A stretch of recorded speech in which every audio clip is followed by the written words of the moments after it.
Howdy, everyone from the Politics Discord. I am Czar. I am your AMA host this evening. Tonight, I have the pleasure of having Mr. Lonerbox here with us this evening. Senor, how are you doing today? Yeah, I'm good, thanks. Do you want me to introduce myself now? Sorry.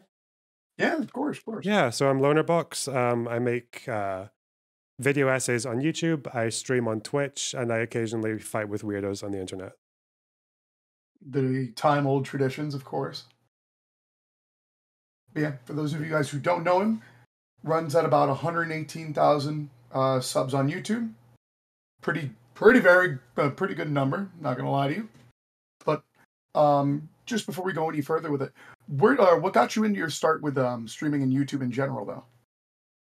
It was over the pandemic. I just was working as a musician. There was a bit less work going on around that time, especially with the fact that I worked like 3 jobs. I couldn't play in bars and restaurants anymore, so that was one thing. And then had a bit more spare time. Saw a bunch of people online doing the politics thing. Decided to try that. Dipped my toes and got shouted out after making like 2 or 3 videos, and yeah, just took off from there. Okay. So what'd you play though exactly? Like guitar, drums? Like a lot, like mostly my main instrument's classical guitar, but I also play bass, drums, keyboards, um, electric guitar as well. So I do a lot of like music production, which means I play a little bit of every instrument for band stuff. But yeah, like when I was doing solo stuff, it was mainly like South American or Spanish guitar. Okay. A lot of respect on that. A lot of respect. So let's go on with the first question we have here, since you kind of answered the sub one by proxy. Let's see here. What is your opinion of our Lord and Savior Jesus Christ? Do you incorporate religion into your teachings, and do you believe that religion has had a positive or negative impact on history? Um, I don't really like to think of like any event that was caused by religion. I think that's kind of weird. I think there's usually some kind of like social or environmental thing going on, or economic thing, or power relations going on. Mhm. So I don't really like to do that whole like religion did this. I don't care that much for religion myself, although my half my family are Lebanese Catholic, so I guess I did gain quite a bit from that with like kind of community style that they go for. They're very in like a lot of their religion this like involves being very close to your family, and I guess the lifestyle that goes around that religious group is a lot of um really long dinner times and like huge gatherings and stuff like that. So yeah, like there's definitely like a sense of community that you get from that that's maybe not there in more secular communities. So I kind of like that, but at the end of the day I don't really Mhm. care that much for religion as a whole. Jesus Christ, Do I you don't still know, observe? seems like a good dude. Not too strong opinions. So let me see here. I got the next one right up on the. Do you believe that China is a legitimate state? um And from sure, PSYOP Consumer. yeah, why not, like yeah. um Not a big fan of the regime and what they do, but yeah, they're a legitimate state. Yeah, I don't think they're going away anytime soon. About as legit as any other state, right? Yeah. So here's one of our sub questions from Prime. Prime asks, what is your opinion on the newly proven Russia-caused massacre inside of Ukraine? Do you think there is evidence enough to justify criminalizing Russia to this massacre, or do you think that there needs to be a proper investigation? As far as I know, the investigation I've seen was from the New York Times.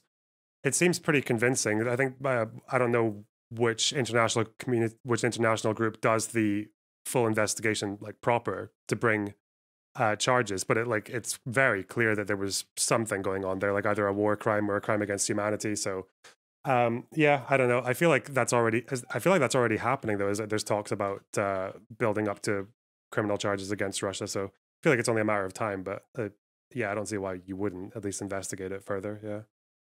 Mm. So I got a question personally on this, and it's about still within the area of Ukraine. So Hmm. when I first was told that I was going to host, I kind of looked through some of your videos, and the video that you made on the hottest takes for the Ukraine war, Yeah. very interesting. If not because most of the people there kind of had like the usual smooth brain takes. I'm glad that more people are starting to kind of hit Peterson and Co. Where they try to actually speak outside of their own areas of expertise, if any. Yeah, that's really What is crazy. your general opinion? Like, in your general opinion, who do you think has probably the most accurate take The on the most situation accurate currently going on in take? the country? Oh, Yeah. I actually have no idea. Um, because I've just been absorbing most of my takes from all over the place. I don't really know if I've ever been deferring to some one concrete source. I've heard good things about Timothy Snyder with his lectures on Ukraine, although I know a lot of far left and right people really hate him. So I don't know if there's like a legitimate reason for that or if it's just all ideological. I no, I actually don't know who has the most accurate. Like I tend to just I won't really take if there's anything factual, like I won't take something from just one source anyway. I'll usually look around to make sure it's corroborated and all that shit. So and I don't really so yeah, I don't know. I actually couldn't tell you. Shit. Right. No, fair enough. There was no intention for gotcha there, but honest to God, I'm also very impressed. Your editing skills are quite good, actually. Give Oh, thanks.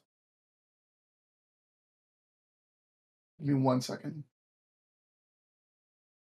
I can list some people I thought of had like so people I've watched, like as far as creators go, I can say that. I can say like Dylan Burns and Destiny have both been quite good on Ukraine. I quite like I think I haven't seen that much of Laserpig, but I've liked his stuff on it as well. Thought Vosh was actually surprisingly good on Ukraine as well. And yeah, kind of like yeah. All right. Perfect. Let's pull up the next question on the list. This one comes from Miral. Do you believe in progressivism, or that progressivism and wokeism go hand in hand? Or do you believe that wokeism is just a narrative spun by leftists to win the culture war? I think the way that question probably should be written was like written by like righties or like right wingers as a means to win a culture war. I, I I I don't know what wokeism means anymore. I used to think being woke was just being aware of social circumstances for why different groups might be the way they are, right? So I thought being woke would be like, well, if there's such a thing as like a high crime rate amongst the black community, I guess like the woke way of understanding that would be why that happens, or being like aware of social differences and maybe aware of ways that racism or transphobia or homophobia and all that can work in more subtle ways. But I don't even know what woke means anymore. So like, yeah, I think it maybe does get weaponized a bit by the right for culture war stuff. Like there's a very tried and tested way of blowing up uh, average to small size TikTok accounts or Twitter accounts to force a perspective on your audience that there's this huge trend of whatever it is, like anti-white racism or trans 4-year-olds or whatever. Maybe those positions are a bit more popular, but than they used to be. But yeah, I would say they're probably the way they're used quite right now is they're quite different. I think a lot of people can be progressive but not seen as woke. I think I might even be one of them. I feel like I've been seen as progressive by quite a lot of people, but I don't know if like I've ever been considered especially woke. So yeah, maybe they are. I I mean, feel like woke I is just think like your a parody definition of is fair. progressive online, right? Like I feel like the Yeah. progressive take is that like um trans kids at the beginning of puberty might need blockers because they've been through a year or two of talking therapy, and it seems that their gender identity is there to stay, like it's not going to change, and they might actually be at like quite high risk for mental health issues if they don't delay puberty and maybe start HRT early. That's like a progressive stance on trans issues. I think the woke stance is like my 4-year-old is trans and they need like HRT now. Yeah, I don't know. No, I can understand that. Actually, I think that your take on what is considered woke is actually what the traditional colloquial term is from it. You know, it's like your witch or the Wachowski argument that people used to make when like the Matrix came out. So, you know, Mhm. oh, open your eyes, wake up to the whole situation. That very much is what that is in line with. Yeah. So, yeah, good take on that. But yeah, it was good answer. To be honest with you, that is one that gets asked quite a bit and very much good. Well, we got Answer. lucky. Nah, not lucky. Skilled. This one comes from, I can't even enunciate that name. Opinions on Mao Zedong. I don't- um, I don't Listen, know. I read the Little Red Book. It's cringe. There's one line in it. Oh fuck! I wish I could remember it. There's one line in it where he basically just shows himself for just like an absolute fucking deranged like psycho. So I don't know. Maybe he said some good things somewhere. I haven't seen it. Who knows? But yeah, not my kind of guy. Yikes. I mean, all right, I got a question for you then. At least just a bit of like a icebreaker, jokey question. Sure. Who wins in a fight, Mao Zedong or Stalin? Probably. Oh, I don't know. Probably Stalin. Stalin looks like he'd be a bigger guy, but I guess that I mean, might be Stalin just was the like a moustache he was that's like inflated him. to my understanding, I thought he was like an actual like enforcer for the longest time, like an actual like bruiser typey kind of guy. Yeah. And he's always portrayed as like extremely ignorant. So I figured him against Mao would probably be one sided as hell.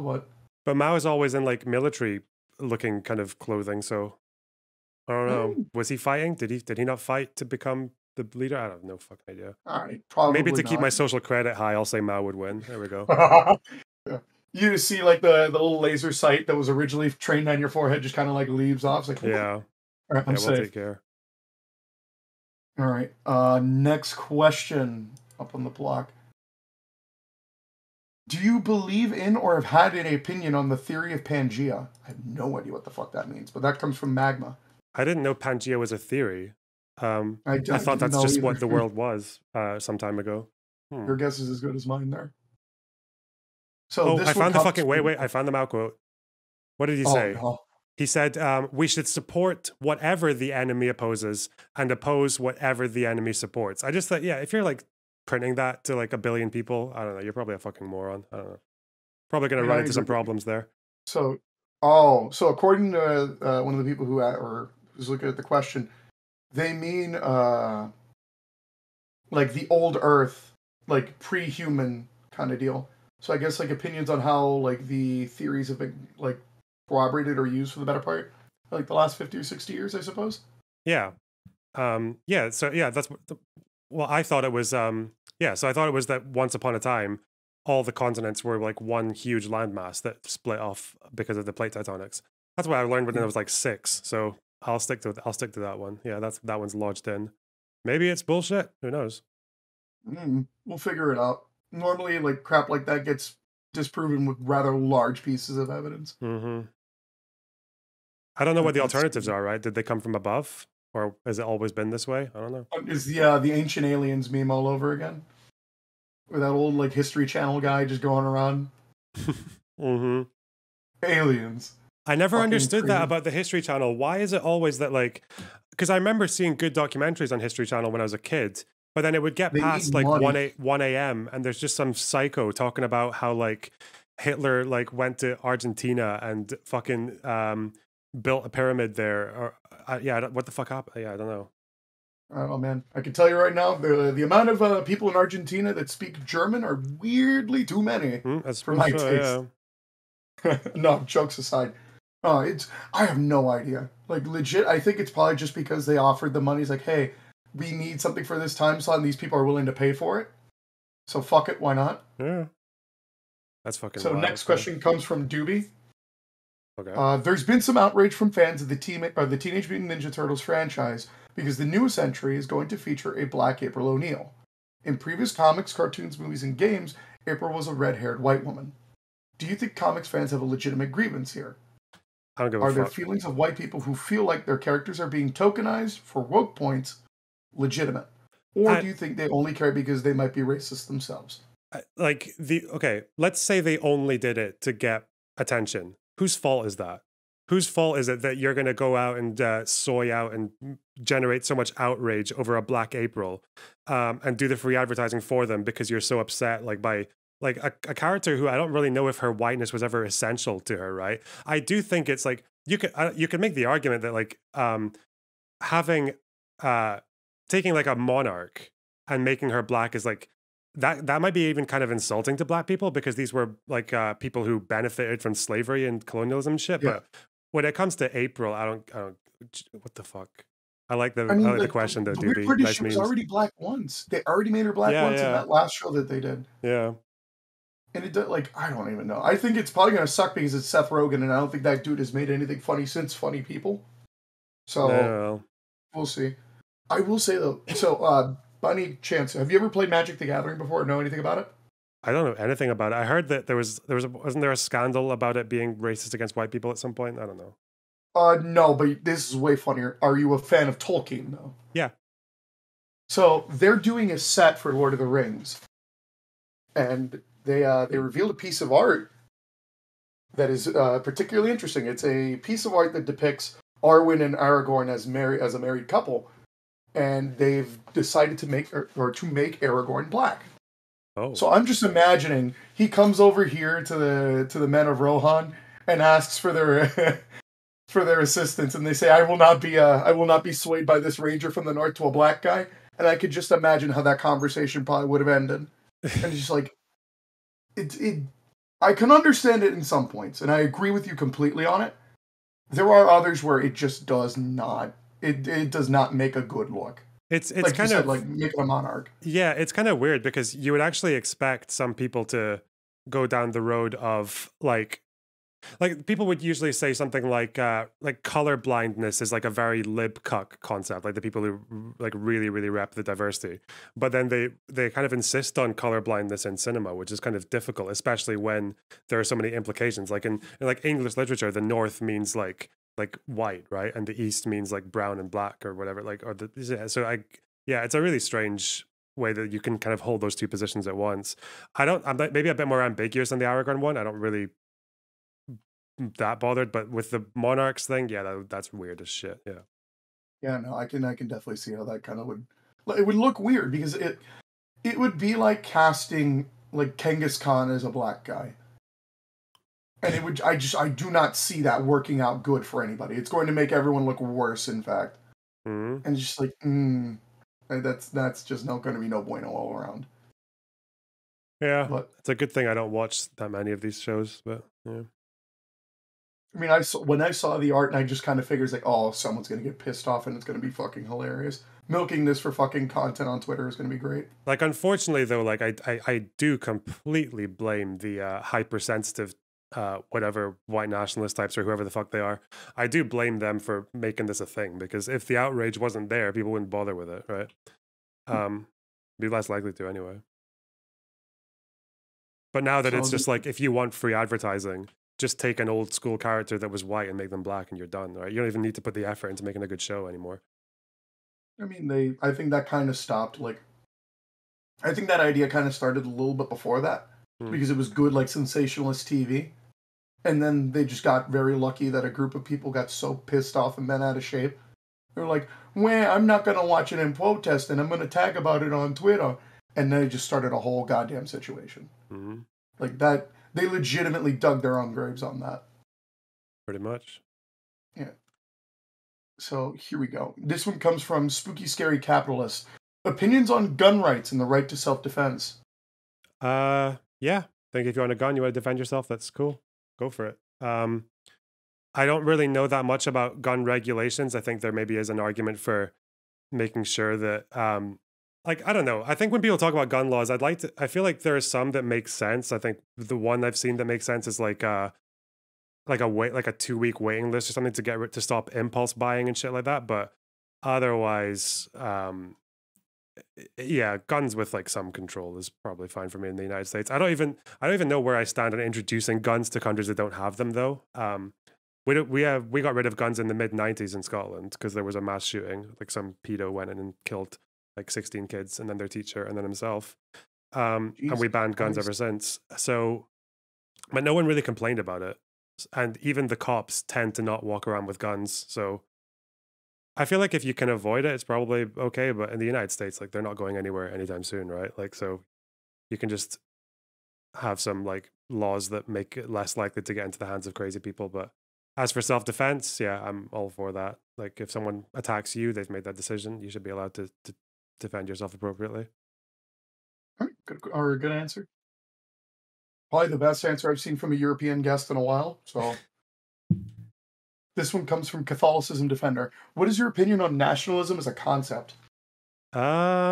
Mostly I think it's maybe a bit cringe. Like, it can inspire people to do all kinds of insane shit that they wouldn't otherwise. It can make you hate people you wouldn't otherwise hate, and it can make you love people you would otherwise not love. But It depends on the context. I think there is some degree of nationalism that maybe is just quite harmless, like sports games and shit like that. Maybe there's something about political participation that is helped a bit by nationalism, or even like, I mean, I support like Scottish nationalism because it's more about like um, kind of freeing people up from a system that they don't really identify with. Like, so Scotland wants to stay in the EU, England doesn't, but because England has like 10 times as many people, we got pulled out.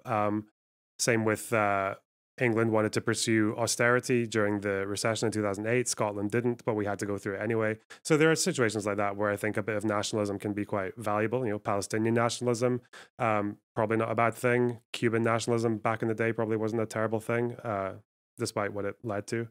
So I Yeah, think I it's there mean, are different kinds of nationalism.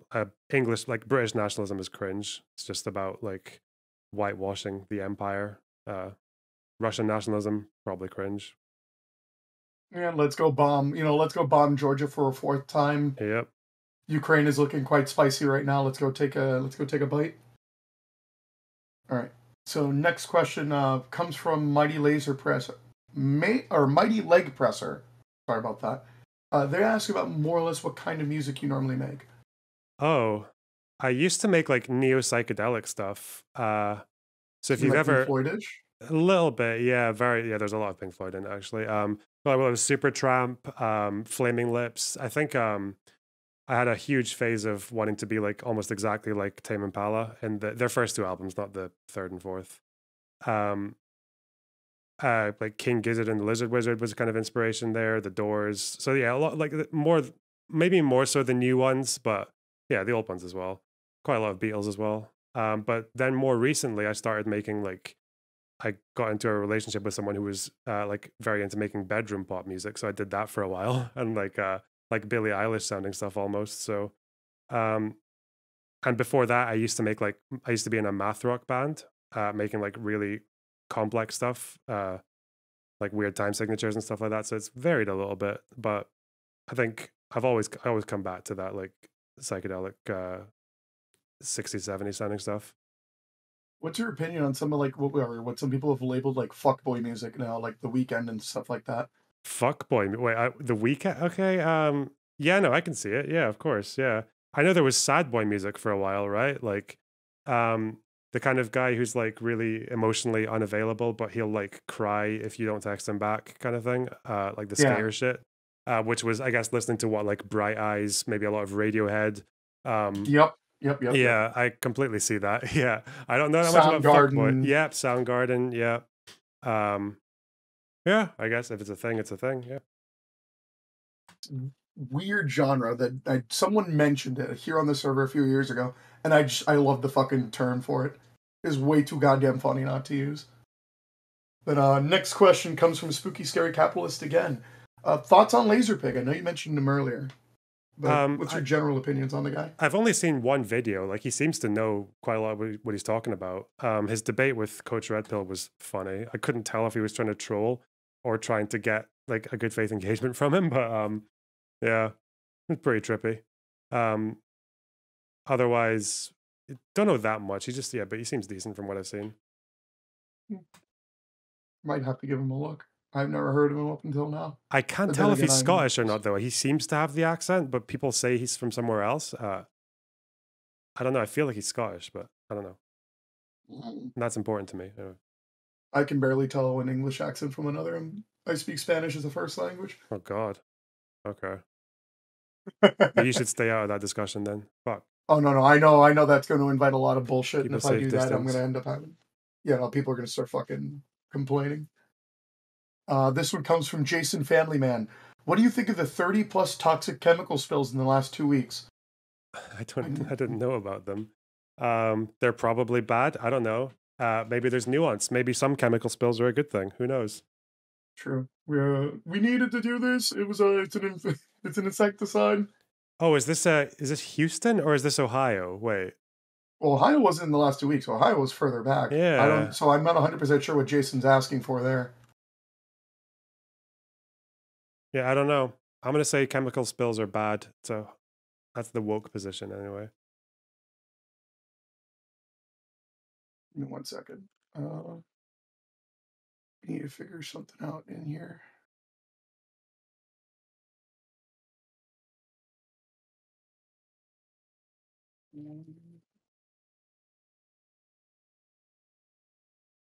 All right. Give me 1 second. Next question up. Okay, I can't even enunciate this. This one comes from Cooped. What are your thoughts on Bottom Panda saying that it's good for U.S. veterans to commit suicide? Oh, he means bad empanada. Oh, Bad Empanada. Okay. Oh, shit. Yeah, that's Oh what my he's God, yeah. I didn't catch that. US I don't know who it's that good person for is. US veterans to commit suicide. No, that guy's a fucking moron. I don't know, whatever. The guy's kind of out of his mind. It's this assumption that like US troops have only ever like gone into Iraq and Afghanistan to massacre civilians. I guess it's like taking out of account maybe what like they were fighting the Taliban in Afghanistan. Like you can say like if someone's committed a war crime or whatever, if they've done like broken rules of engagement, that there should be trials and punishment and all that. But like whatever, it's just tanky brain rot. I don't care. Yeah, I I don't know, man. Like a lot of that shit is weird. I think the problem with that kind of discourse is it's like you can tell those people care so much more about hurting the people they don't like than they care about helping the people they want to help. I feel like when 90% of your contribution to the discourse is like how harsh should the punishment be on the people we consider to be a problem, it's like, okay, what are you really here for, you know? It's weird.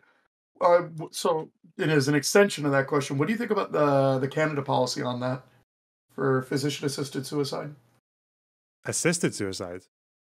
Yeah. So they have a policy stating that so long as you have a degenerative condition, it does not necessarily have to be terminal, but a degenerative condition, and you can get a note from a doctor, you can you can initiate physician assisted suicide.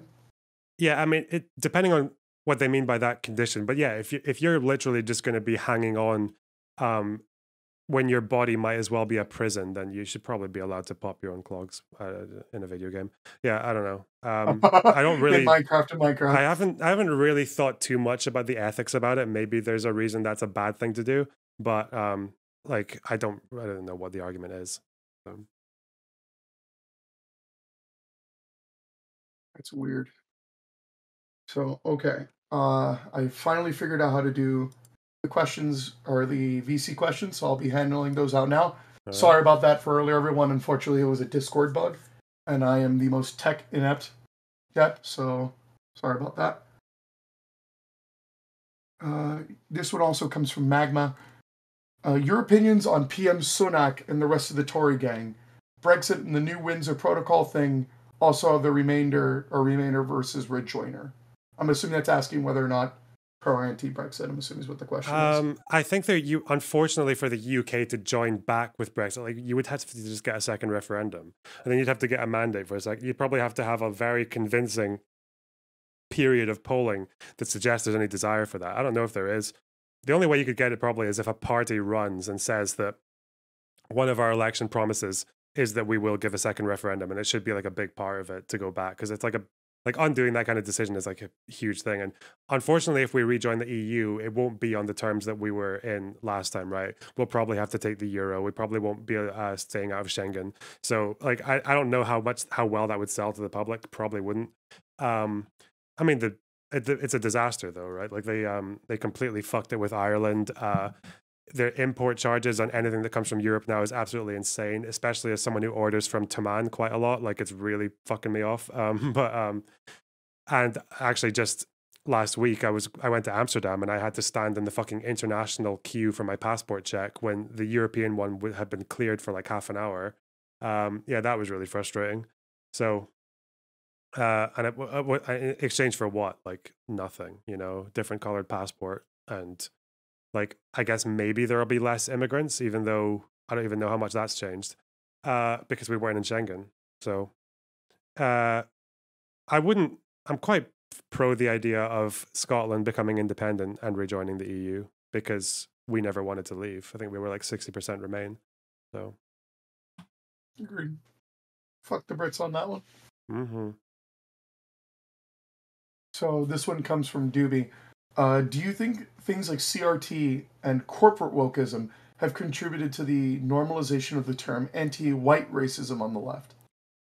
I don't I don't know if I would ever put CRT and corporate wokeism under the same umbrella because most of what I read from I've only read like two CRT essays, and they were the ones that coined the term intersectionality by Kimberly Crenshaw, and I thought they were both actually like very nuanced and very compelling.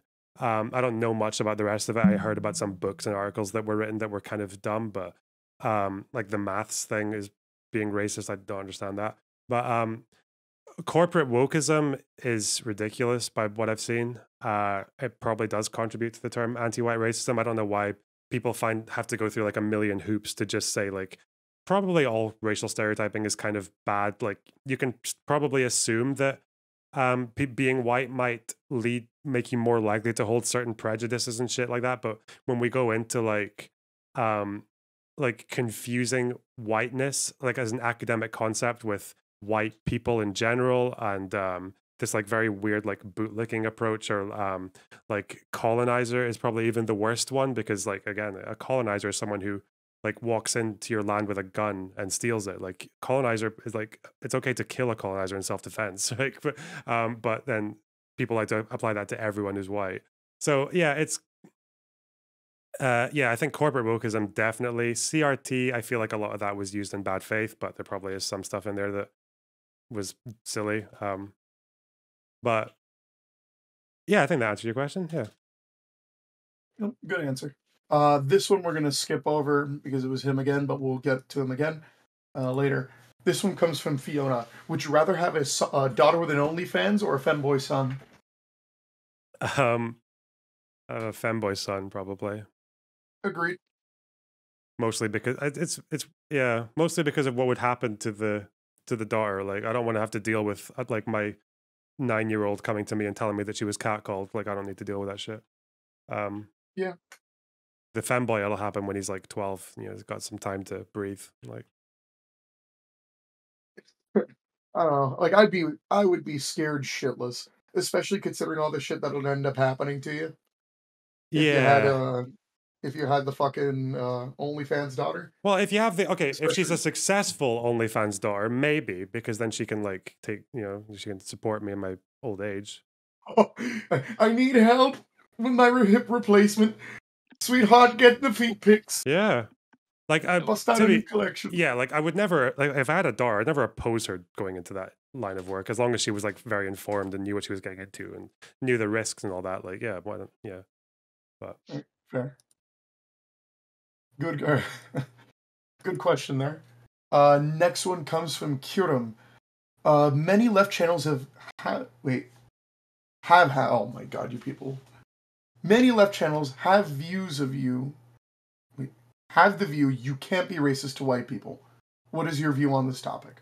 they haven't spent enough time online. Of course, people can be racist towards white people. Like I don't know why people. I don't know why people find it so difficult to acknowledge that anti-white racism is probably not as egregious. Like you're probably less. You're not nearly as likely to. Like, there's probably not much chance of you losing out on a job because you were white, at least in this part of the world.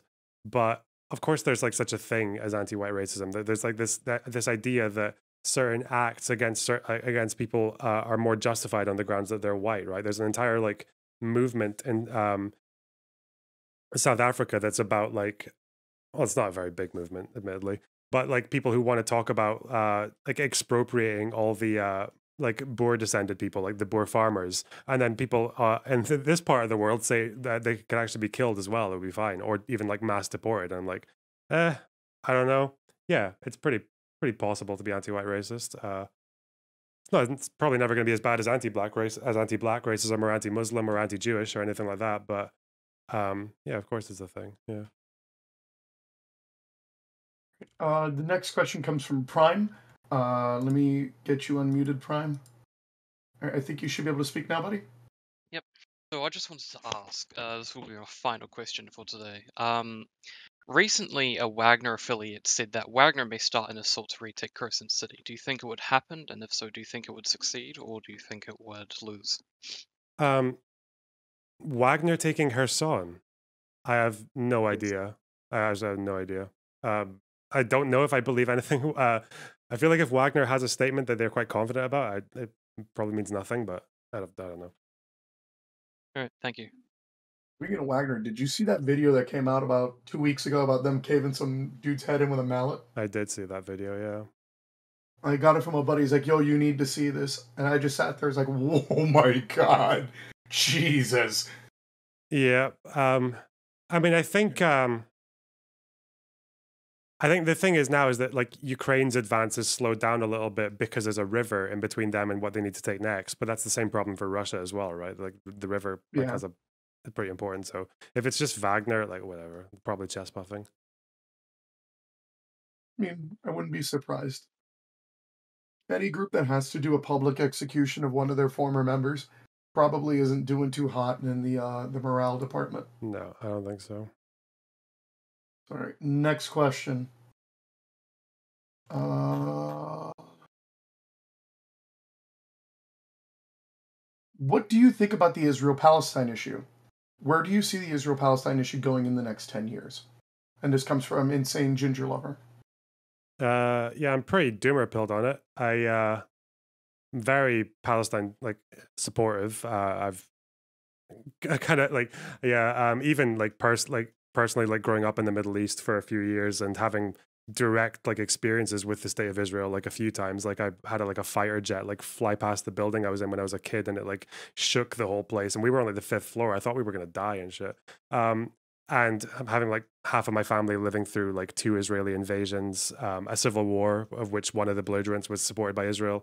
Like, yeah, it's pretty rough and out there. But I don't know, like where I see it going in the next 5-10 years. Probably, like I think Israel is in a situation now where they keep on doing this like self-fulfilling prophecy where they keep expanding settlements into the West Bank, which results in retaliation from Palestinians, which means Israelis get killed in the West Bank, which means they become more and more right wing and more anti Palestinian, so that they vote in right wingers who want to expand settlements even further. And then that causes more violence on the Palestinian side that pushes the Israelis even further right. And that seems to have been happening for the last like couple of 30 decades. years. So the logical Yeah. conclusion is that like there's already people right now in the Israeli government who want to annex all of the West Bank.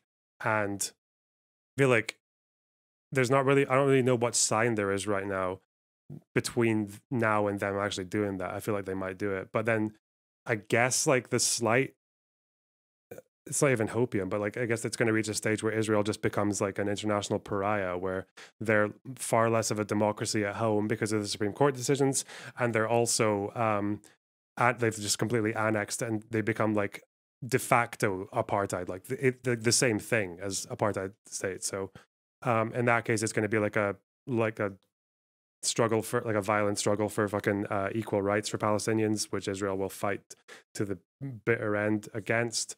So yeah, it's not very optimistic. I think the only optimism I have now actually is that the way that this Israeli government is about settlements is that they are so openly pro settlement now and so openly pro expansion and annexation that it puts settlements on the table when they are the hardest thing to defend internationally. Like expansion of settlements is just such like a universally dog shit thing to do. It's not even good for Zionism, to be honest, because of like how it would eventually turn the whole thing into one state. So, um, yeah, I think that's maybe something that the international community can get around to force stopping settlements, but again, it's not very likely, especially with like American civilians getting killed in the West Bank. Doesn't really put much hope for American support anytime soon. Yep, understandable. Someone or there's a user on this server who came up with a very interesting take, and I think he took it from a Tom Clancy novel Mhm. about having the West Bank or Jerusalem designated as a DMZ, like a neutral zone for all parties. Okay. And that was an answer for it. It was like, I don't know on the efficaciousness of that kind of argument, but you know, at least like in some sort of like weird Tom Clancy pseudo future, I think that could possibly do something because it means that no parties are satisfied, but none of them have the enough like political capital in order to make a play otherwise. Yeah, I mean, part of the problem is that like even that there are like what is there like there's 150 ish settlements that are sanctioned by the Israeli state, and then there are 100 outposts in the West Bank which the state doesn't recognize. So Yeah. in a neutral zone, is that like, what's the guarantee that you're going to stop settlers from just going in there anyway? Because they've done it against the wishes of the Israeli state since 1967. They've been doing that constantly. So yeah. It'd have to be either the UN or some sort of like neutral arbitrary force, which unfortunately would probably either end up being the US or some sort of coalition NATO force. Yeah, I mean, I if don't there's remember what like, the idea was. if there's some path to like the existence of a Palestinian state, like maybe, you know, like I guess it would have to be like a new version of Oslo or something. But yeah, I had no idea. Hmm. I Guess they're think gonna have the to be way able I to like wait to and think see. about it now is the way I like to think about it now is just thinking like one step at a time, because I don't even like, stopping the expansion of settlements would be a massive achievement compared to what we have right now, and it's a very easy target to push for. So yeah, I don't know. I don't really like to think beyond that, to be honest, because like I don't think the world would so much would have to change to get like whether you're going for a peace process or right of return and all that shit. But yeah, I don't think Israel's going to do it by themselves. They need to be like pushed to. Yeah, absolutely. Something needs to twist their arm, so to speak. Yeah. Next question comes from Rat Dog Defender, so a bit of a palate cleanser question. Do you consider AOC as a hot woman? I don't. I'm actually fairly neutral in how hot AOC is. She doesn't. Yeah, I'm not like a simp or anything. She looks good though. Sure. Mm, I'm not a fan. Oh. There are hotter Hispanic women. She ain't doing it. Oh. Let's see here. This one comes from Jason Family Man. Are you putting the mask on for H5N1? Are you putting the mask back on? H5N1. I have no idea what that is. Oh, it's a new flu. If it's medically advised, sure. If it's not, no. Good take. Next one up comes from Dewey. Do you believe it would be reasonable to call the United States an ethno-state if our immigration policy was crafted to ensure that the population of non-whites remained low, and our Constitution explicitly stated that America is for a white nation, for white peoples and white culture, and the right to self-determination in the United States belongs uniquely to the white population? I don't even know what. I think it's the last part of this is where I think he's trying to get at. Okay. Is like, by proxy, if so, do you also consider Israel to be considered an ethno-state?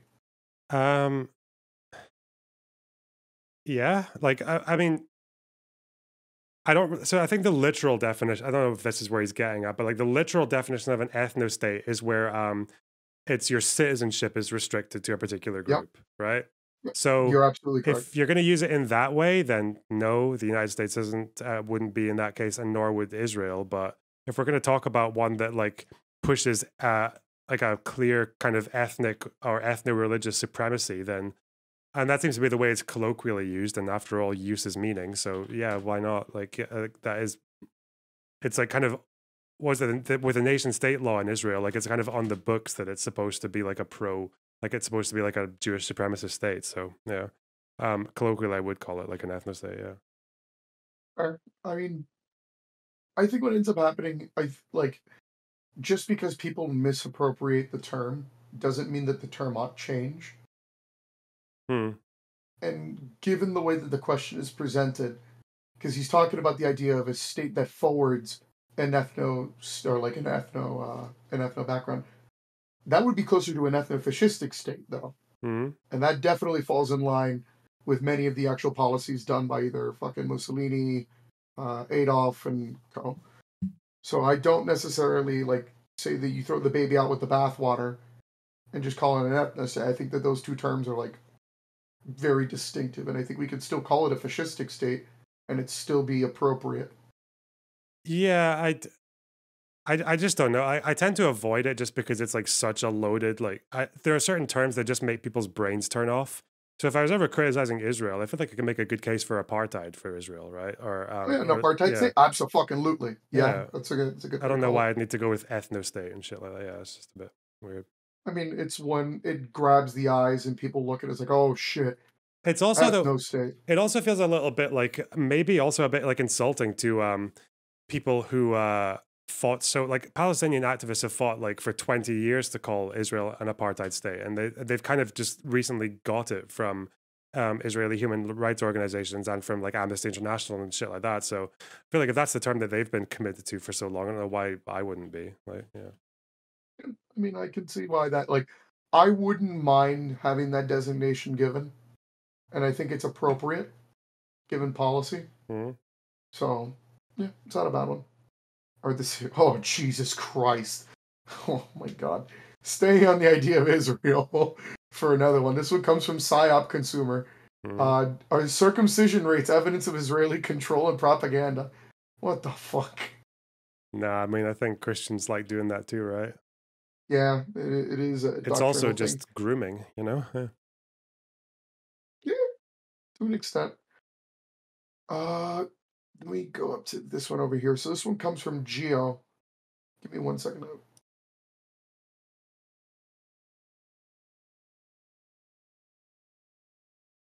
So his question's a bit of a long one. Give me 1 second to pull it up in full.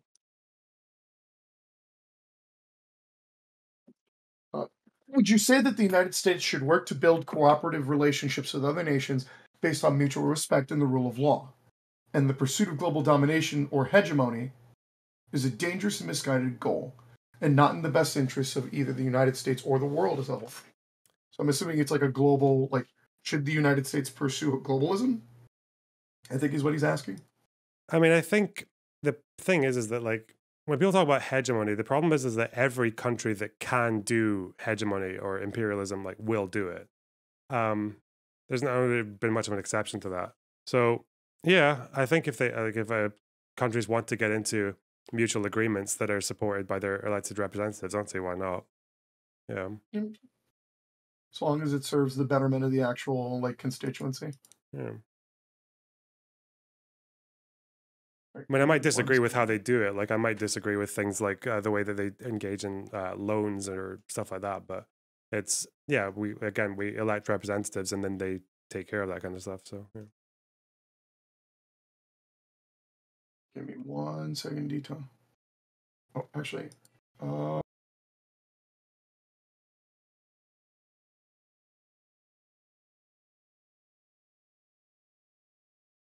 so the next question comes up. Uh, what are your thoughts on Drag Queen Story Hour? This comes from Labradite. Seems perfectly fine. I don't know. At least every image I see of it, the drag queens are like more dressed than an average like cis person would be. So and maybe I think there have been a couple of videos where it's a bit more like the sexual aspect of drag, which I don't think you would maybe want in front of kids, but like that's that seems to be the exception to what I've seen. Usually it's like just a man like overdressed as a woman and it's like whatever, I don't care. Have you ever heard the prevailing argument for the difference between drag and burlesque? Nope. So this is something that I kind of was explained to about a few years ago about the difference. So a drag show is something akin to like a fashion show. The only difference is it's men dressing up as women and putting on large personas in the whole 9 yards. There's Mhm. nothing sexual about it. However, you then have things like burlesque shows where people, dress up in big outfits and thing as a drag show, but then progressively strip. And that does have a sexual element to it. Okay. And there are members of the right who confuse the two terms because there are plenty of right wingers who call drag shows the same way as like a stripper, like a Yeah, stripper yeah. show.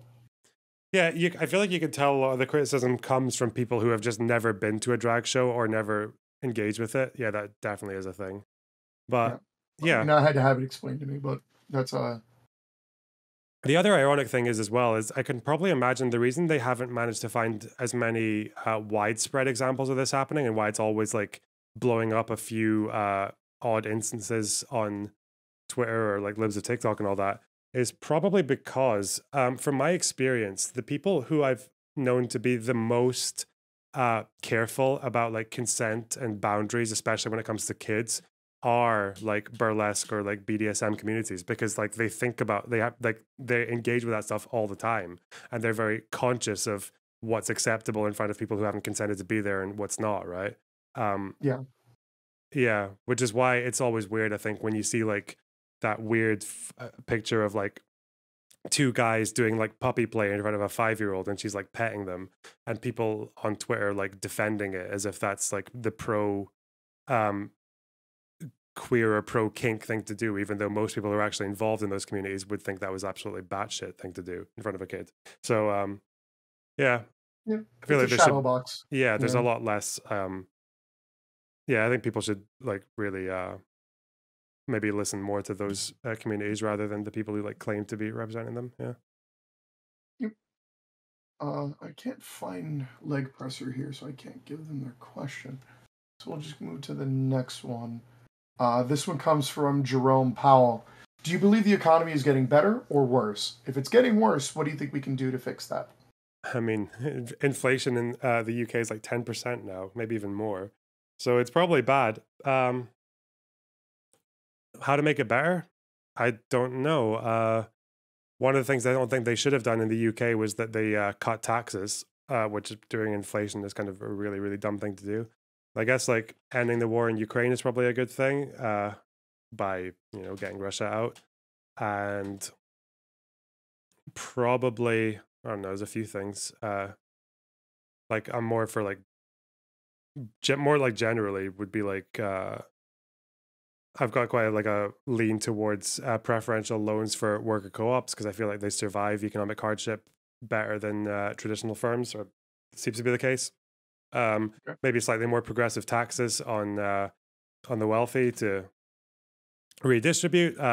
Promoting unions to get wages up, that kind of thing. Like pretty like left leaning economically.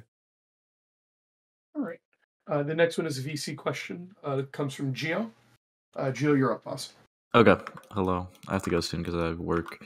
But do you believe that America expanding to other countries is antithetical to the principles of self-determination and sovereignty that underpin the international order? The idea that one nation has the right to dominate or dictate the affairs of another is a recipe for conflict and oppression. It goes against the values of freedom and democracy that the United States supports and stands for.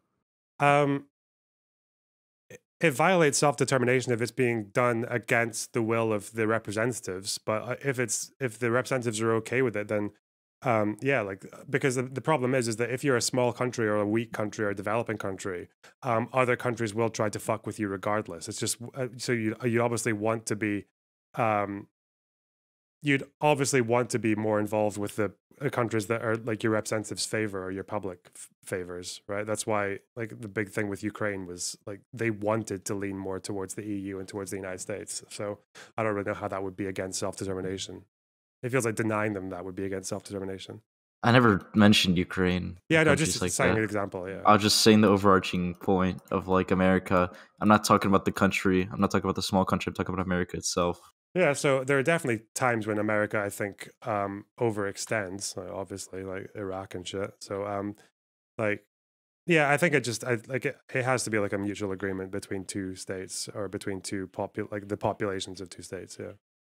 Do you think it happens every so pretty commonly now, especially with how many conflicts we've started? I mean, I'm just saying, like, I think we're a bit too expansive now, and I think to say that we're protecting democracy and all these things, I think it's a joke. You mean like with I think Iraq it's like some liberal Afghanistan, bullshit. Yeah, all that, and that's all like liberal bullshit. Yeah, but then there are also like Iraq was a complete failure, like a complete disaster. Afghanistan, a pretty big failure as well. Militarily or. Well, militarily, I think the whole point was, I think Article 5 was triggered to get the Taliban out, right? But I don't think they had a mandate to try and sit there trying to build a state for 20 years. So I think they failed on not so much the military side, but on the like dumbass fucking like nation building side. Geopolitics. Yeah. But again, there have been situations where America has gotten involved, like with Kosovo, and actually succeeded. And now, like, Kosovo is probably one of the most pro-American countries in the entire world. So I don't think it's an argument against intervention completely. I think it's just an argument against you should intervene when you have a reason to, right? And I think when people were saying that the reason to go into Iraq just wasn't there, I wish that voice was a bit louder. And maybe without 9/11, it wouldn't have been louder, or it would have been louder. Dude, but yeah. I disagree on a few of those things, but I actually have to go to fucking work. So yeah, I'll come back if you're still here later. But Yeah, Later, you Gio. can DM me as well. It's all right. all right, I'll make a reminder. See you. All right. Next one up comes from Magma. What does Scotland have to offer the world stage if they go independent? What happens when things get worse for Scotland and they can't even join the EU? Would Scotland be able to pay for things like an EU annual membership without the rest of the UK? I mean, there are countries about the same size as Scotland and the EU, and they do fine. I don't really know what a country needs to offer to the rest of the world. I mean, I think outside of the UK, our GDP would make us like I can't remember, this is an old stat, but I think it would make us like the 7th or 8th richest country in the world. So about as much as any other small Northern European country could do. Yeah. Do you guys think that you would have a better economic adaptability than somewhere like Greece for adopting the euro? I would imagine so. I mean, I feel like trying to think about how much differences we have between like Greece. I don't actually know that. I would have to maybe look back at that. I don't know. I feel like Scotland's economy has a lot more in. Sorry? That was the worrisome part that I've seen with everyone who makes the argument for, like Scotland or any of the smaller countries entering the EU. It's like, do they have the economic ability to mix with the euro and still maintain like a solid economy? I think like Greece was just not able to do that. I think one of the problems with Greece was their economy was so dependent. Going back for a long way now, I could be bullshitting all of this, but I think what I remember was that the Greek economy was so dependent on its currency being less valuable than the euro, like the drachma, because one of the things that Greece could do was export their goods cheaper because they were just like a smaller economy, and they tend to retire earlier and stuff like that, and they just weren't as productive an economy. But because they were trying to sell their goods at the rate of the euro, competing with countries like Germany, then they a lot of their export market was absorbed by other countries, and that was a big fuck up from the EU there. But also, I think Greece just has this issue with like their retirement age was really low, and a few things that just aren't there with Scotland. So I don't really know if it would be the same, because like I feel it seems to be usually that southern European states are very different from northern ones, but I think it would be quite weird to see Scotland kind of going the same route as like Spain or Portugal or Greece, but I don't know. All right. This is one from Logan that they sent me in a DM. Do you see the rise in authoritarian MAGA conservatism, and will it lead to full-blown fascism? If so, what would you personally do in order to combat this level of or this rise? I think anything can, like, yeah, it can lead to fascism, sure. I don't think it's quite there yet, although I don't know. I feel like if you support Trump right now, or like you're probably the kind of person who would, if you saw what fascism was, you'd probably think it was cool. I don't know. But I think ways to deal with it, I guess Democrats need to be. I think one thing I like about what Democrats are doing right now is they're really like almost like love bombing the more moderate Republicans and trying to pursue like a lot more bipartisan legislation, which is probably quite a valuable thing. I think I would hope that if there are people found guilty for inciting or supporting January 6th, I don't think they should ever be allowed to run for office again. I mean, they'd be felons, so they probably wouldn't. Yeah. I don't really know what else, like the I just wish there was a system in place for that kind of thing, though, because I think if you supported it, then yeah, of course you shouldn't be allowed like to run for office, because like you don't care, like you've clearly shown that you're not compatible with democracy. So it's like yeah, things like that. And I think that's like, I know maybe people like to compare it to Nazis, even though I think it's maybe a bit flawed. But like, if we use like Weimar Republic, like one of the big problems there was that like the people who tried to overthrow the government in the early 20s in Munich were let off with like a 9 months in jail, where, you know, like again, like you shouldn't be allowed to run for office ever again if you try to do something like that. By the standards of that time, they would have actually been executed, but obviously that didn't happen either. So yeah. Just like not really much leniency for people who want to bypass democracy, and just trying not to alienate people from trying not to alienate a fairly dissatisfied working class. And yeah, it seems to be whatever they're doing now is working okay. Like Republicans got fucked in the midterms, so hopefully. Yeah. Do you think that that kind of extends to both sides of the political coin? So, for instance, like individuals who actively go around and like torch or firebomb like buildings and stuff like that. Oh, you mean like on the left? Yes, I'm just trying to see whether or not if like there should be parity in this situation. I mean, it depends on like, so we're talking like, depending on torching, like if you're torching like a state building, like I guess maybe the example Like there a was like federal the courthouse. yeah, like the or the police precinct. I think those are like there are forms of protest there if you're not like actually directly attacking the democratic process. But yeah, like if there's like rioting, I think was a really ridiculous thing during BLM. Like most of it, like smashing up people's like businesses and stuff like that. Yeah, of course, because again, like that's just like you're not really engaging in the democratic society when you do that. And same with I don't really know. I don't really know if there's any analogy though, right? Like I don't really know where the left-wing attempt to overthrow democracy has been in America in the last 10, 20 years. But if they do ever try it, then yeah, I would Remember the extend it to them as well. Holodomor? I'm not really like pro armed revolution or anything like that. No, of course. I'm yeah. just trying to figure out like because you have elements of it, and most of them are just like people threatening judges, people shooting at judges, that kind of thing. Oh Because yeah, here in no, the United fuck States, that. it Yeah, that's showed us like over that's the what Roe v. Wade that's shit. worrisome. Yeah, over the Roe v. Wade shit. No, that's stupid. No, you shouldn't. I don't think you should do Yeah, that. what was it like? And I know a lot of people like want to make the argument saying like, "Oh, these aren't disanalogous," but like if we want to make an argument saying that Trump incited the incident January 6th, then Chuck Schumer making the comment was that Gorsuch and Kavanaugh reaped the wind, so they shall sow the whirlwind, and that individual was caught outside of Kavanaugh's house like what 2 days later with a gun and handcuffs. Yeah. Like, I mean, fuck them both in that case. They're both fucking traitors, but yeah, that's no, a I whole think different I point. think democracy should probably be upheld. Yeah, I don't really like people trying to take shit into their own hands like that. Yeah. Yep. No, agreed. So okay, next one, and this one's coming from Cooped. Cooped, I'm gonna unmute you now, buddy. So make sure you got your mic ready. All right, Hey, you're good so to I go, have boss. sort of a question regarding the moral culpability and also like the justification of media and just people in general celebrating the death of soldiers in wartime. And I have a hypothetical I was thinking of, and that's that in World War II, if a German half track, it's got like 15 guys in it, and 5 of the guys are conscripted, the entire thing blows up, all of them, dead. And then the next day, like a bunch of people going around celebrating that. It's like, sorry, got a bit off track. If anything, keep it to the But it's question just that you sort of had. regarding if that sort of behavior would be justified if a bunch of the guys in there didn't really want to be in there, they don't really believe in the cause. Obviously, Nazism bad. Hopefully, we can all agree on that. But yeah, just sort of that concept, and then also the application of that to a more topical thing like Ukraine. Do you think like just sort of celebrating the deaths of people who don't really want to be in the situation, but they're not really in a position to get out of that?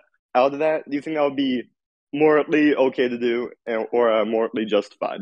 I mean, when we talk about like celebrating the deaths of people, it's like it's almost assuming that the thing is happening in isolation, right? So I don't really blame Ukrainians for feeling the way that they do when people like Dugina die or like when fucking a troop dies or whatever. But like at the end of the day, the only thing you're really celebrating there, I would hope, is that the people who are invading you and who would be killing you are not able to do that anymore. Like that should always be the thing. Like if we talk about celebrating like the war victory and all that, or like a victory over a battle, is the point is that like if you didn't win, they would have won, and that's the cause for celebrating. So I think I think a lot of people you can tell is like they seem to be getting more pleasure out of the suffering of the enemy than they do for the relief of the people they support, right? Like World War II is a good example because like after the war, a lot of people celebrate the fact that a lot of those like German or Nazi prisoners, or even people who weren't even soldiers, some people who were just like arbitrarily arrested, or people who worked in the administrations, were like some of them were put into concentration camps, and some of them were forced to go out into the fields to disarm landmines, and some were put into forced labor camps. And like at the end of the day, I just wonder, like, okay, are you really happy that like the Holocaust ended, or are you just wanting like more pain to happen to like other people? Yeah, I feel like if there's a means to an end, it makes sense. I feel like memeing is absolutely fine because you have to have a sense of humor at the end of the day. But yeah, I feel like it's just a drawing that line somewhere. There's probably like a blurry line between people who clearly just like watching people suffer, and they might just pick a certain group that it's more morally okay to do that for. But yeah, I don't really trust those people that much. Yeah, I completely agree. Thank you. Cool. Thank you. Good question, Coops, by the way. All right. Next one up is going to be a VC question. Where the hell is Sevatar at? I don't see him. All right, I do not see him. Zionist, I guess you're up. Hello, Mr. Loner Box. Can you hear me? Yeah, you're incredibly loud. Hang on. Oh, sorry. I'm outside right now. Sorry about that. Yeah, that's cool. So I just wanted to ask. I'm pretty sure you're aware because you've been in the political circle as well, but you've probably noticed that over the years it's gotten a lot more politically extreme on both left and the right. And what I'm worried about is that usually when this happens, things get turbulent, very volatile, right? Politically speaking. I'm wondering, do you believe that this will eventually lead to some violent unrest between the left or right? And if not, do you believe there's a way where we could become more moderate? Right? It's fine to talk about your political differences, but kind of dial it back to a more moderate position and say, hey, listen, even though we have different political position, I don't want to kill you, or I don't want to like put you in a gulag or a camp or whatever, right? Like, how do you think we could achieve that? I really don't know. I'm quite a determinist, so I usually think that if a population is getting radical, it's probably because something in that society is just not working. There's like a dissonance going on, whether it's like there's too much unemployment, or there's too much social anxiety, or there's maybe some kind of like, even culturally, there might be some like mismatch between gender roles. I think there's maybe something going on there that's quite clear right now with all the red pill shit that we have, like, I guess that hasn't really sorted itself out yet. So I feel like there could be a lot of things that cause that. I don't really know how you would go about moderating people, apart from like all I try to do really is just try to catch the strays, usually from the left, and try to just like give them like a more nuanced position, or try to keep them more away from the more crazy communities. So I think that's maybe all you can do as an individual. But like, I guess maybe noticing that the radical, like insane side of the left hasn't really penetrated the Democrats in America the same way that it has the Republicans. There's no like the size of people like Michael Knowles or Matt Walsh with the stuff that they say about trans people versus like the left, or the Trump equivalent, like the MAGA equivalent isn't really there in the Democrats right now. So I think like reaching across is quite a good idea right now, I think, just because I feel like more moderate right-leaning people need to maybe stop being so scared of wokeness and progressivism. And I feel like it maybe is a part on it might be like a duty of people on the left to just like show that as well. I don't know how, but yeah. Do you think maybe unless I don't want to start like pointing fingers or doing the blame game, but do you believe that there's kind of like there needs to be a work on communication as far as like some of these ideas that the right has a very difficult time kind of like assimilating into kind of their mind, like for example HRT, transgenderism, the pronoun stuff, and many of the other things that the left vehemently like protects. Do you think maybe there should be a more a smooth communication between the left and right as to their woes, so we could have like a more constructive conversation instead of like saying, "Oh, I protect transgenderism. If you don't, then like fuck you, right? Like Yeah, it's right. I tend to I try to think about it in a way of like, what can I actually do? My instinct is just to be like fuck the right. Like these people need their hands to get held over fucking everything. That's why they voted for Trump. That's why they think the election was stolen. That's why they're shitting themselves over like 4-year-old trans people, and they don't really, or they're like believing all this bullshit about like the medical system that isn't actually true, or they're like so it does kind of irritate me a little bit, but at the end of the day, like all I can do is try to reach across in an empathetic way, although I don't think the average person really should have that obligation because it's really hard work. But like yeah, I guess that's what I tried to do anyway. I guess there probably will be a contingent of people on the right who are just hell bent on this whole like January 6th style, and then I guess those guys and fucking Antifa can just go and find the nearest parking lot and hash it out themselves.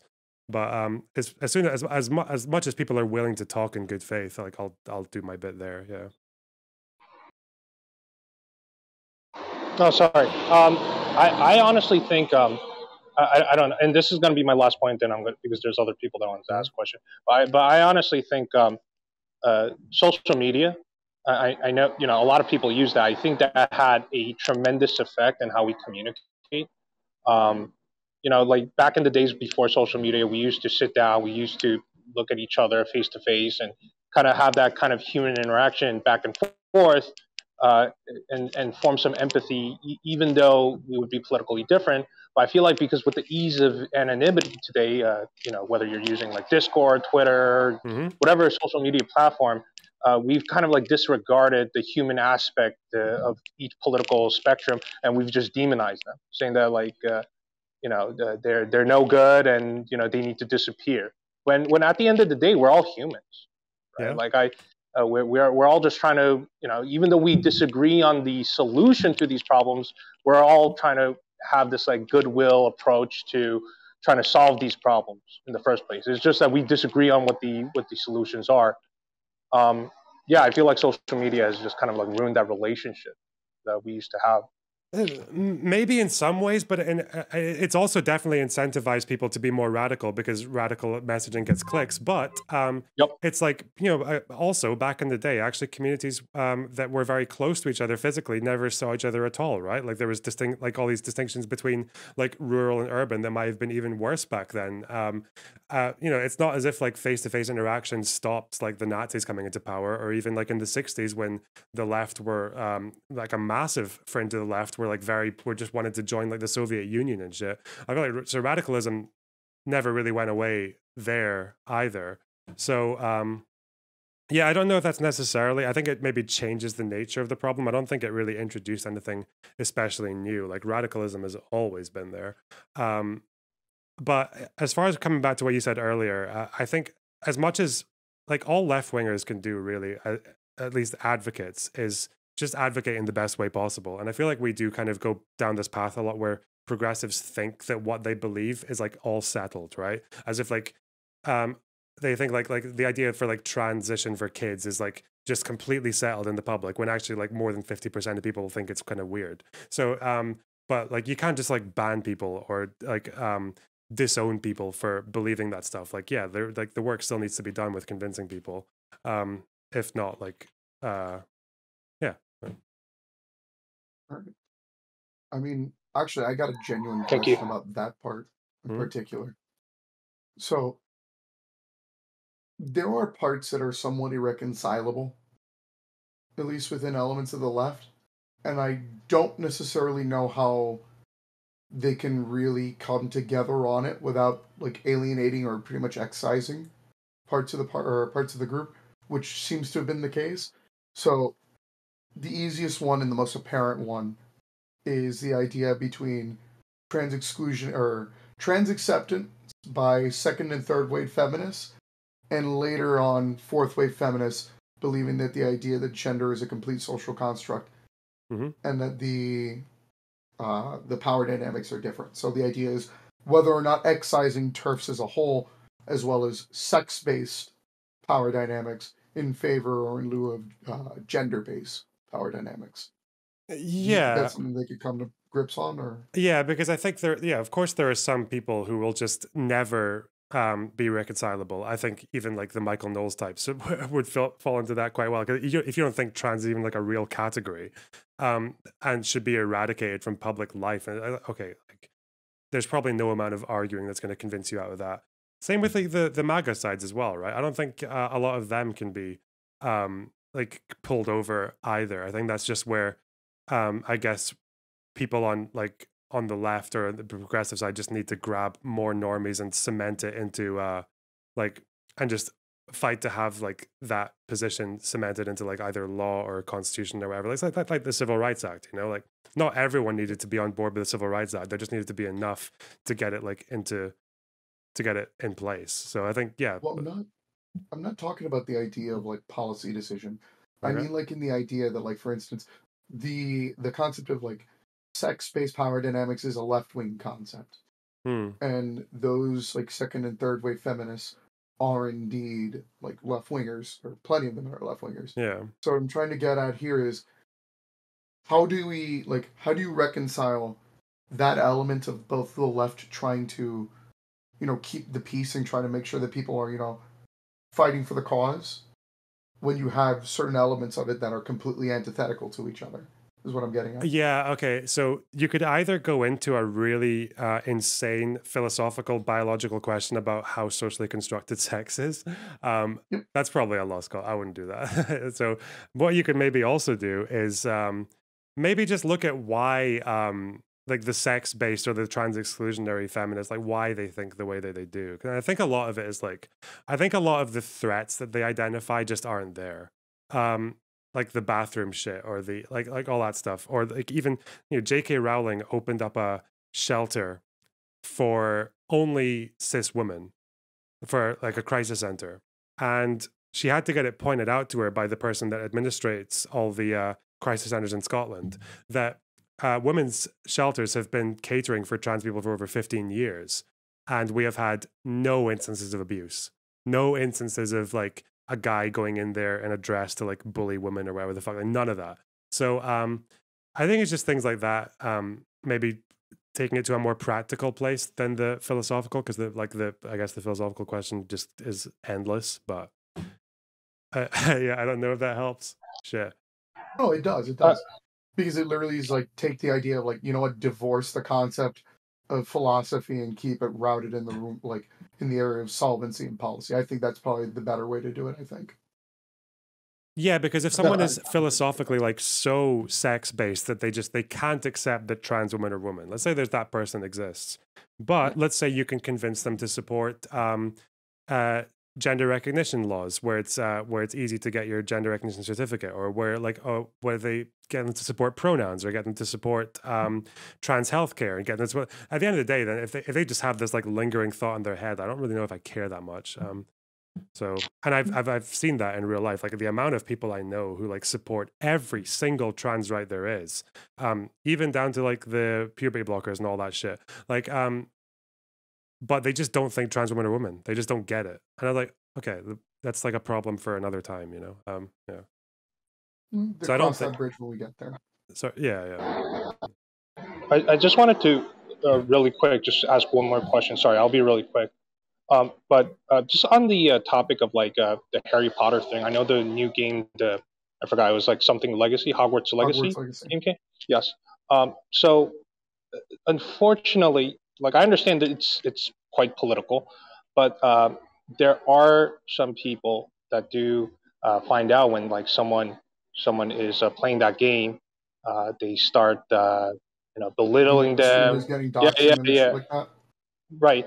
There was actually one VTuber, I forgot her name, that was being harassed, right? Because she decided she doesn't do politics. She's just an innocent VTuber, a virtual YouTuber, and she wanted to just play the game out of curiosity.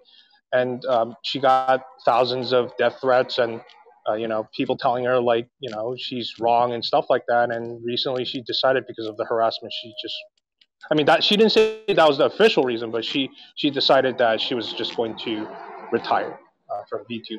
Do you believe like those kind of harassment campaigns, just because someone happens to support like anti-trans like product or themselves are politically not agreed upon with the trans movement, do you think those kind of harassment should be allowed? Because I think it's counterintuitive to the movement. I don't really If you know wanna- if I've ever heard of a boycott movement where like shaming was part of their success. I don't really like. It just seems so inconceivable to me True. that would be a thing. And also, boycotts tend to work when it's something that is so universally condemned, right? Like, not many people. You don't need that many people to support a boycott. I think the initial South Africa boycotts only had like 25% support, but it was like 10% opposed, and the rest of the people didn't care.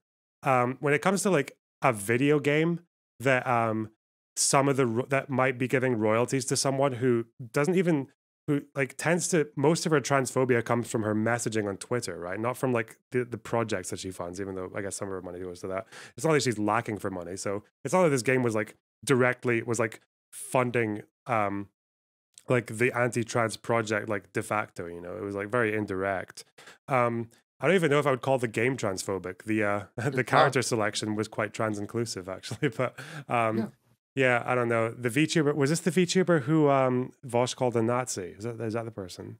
Vosh calls a lot of people Nazi. Actually, he's called me Nazi in the past. So, oh no. Is it the blonde one? I don't know. I just see a clip here saying like responds to Vosh calling her a Nazi or over Hogwarts Legacy. So yeah, I don't know. Yeah, so it was a really like popular OG VTuber. She started like in 2017 or something, and she's a victim of herself, a victim of bully. She's a foreigner that lives in Japan, and she's been bullied because she has like different hair color and stuff like that. So she decided to come on YouTube and be a VTuber to kind of get away from that, and she wanted to entertain the crowds.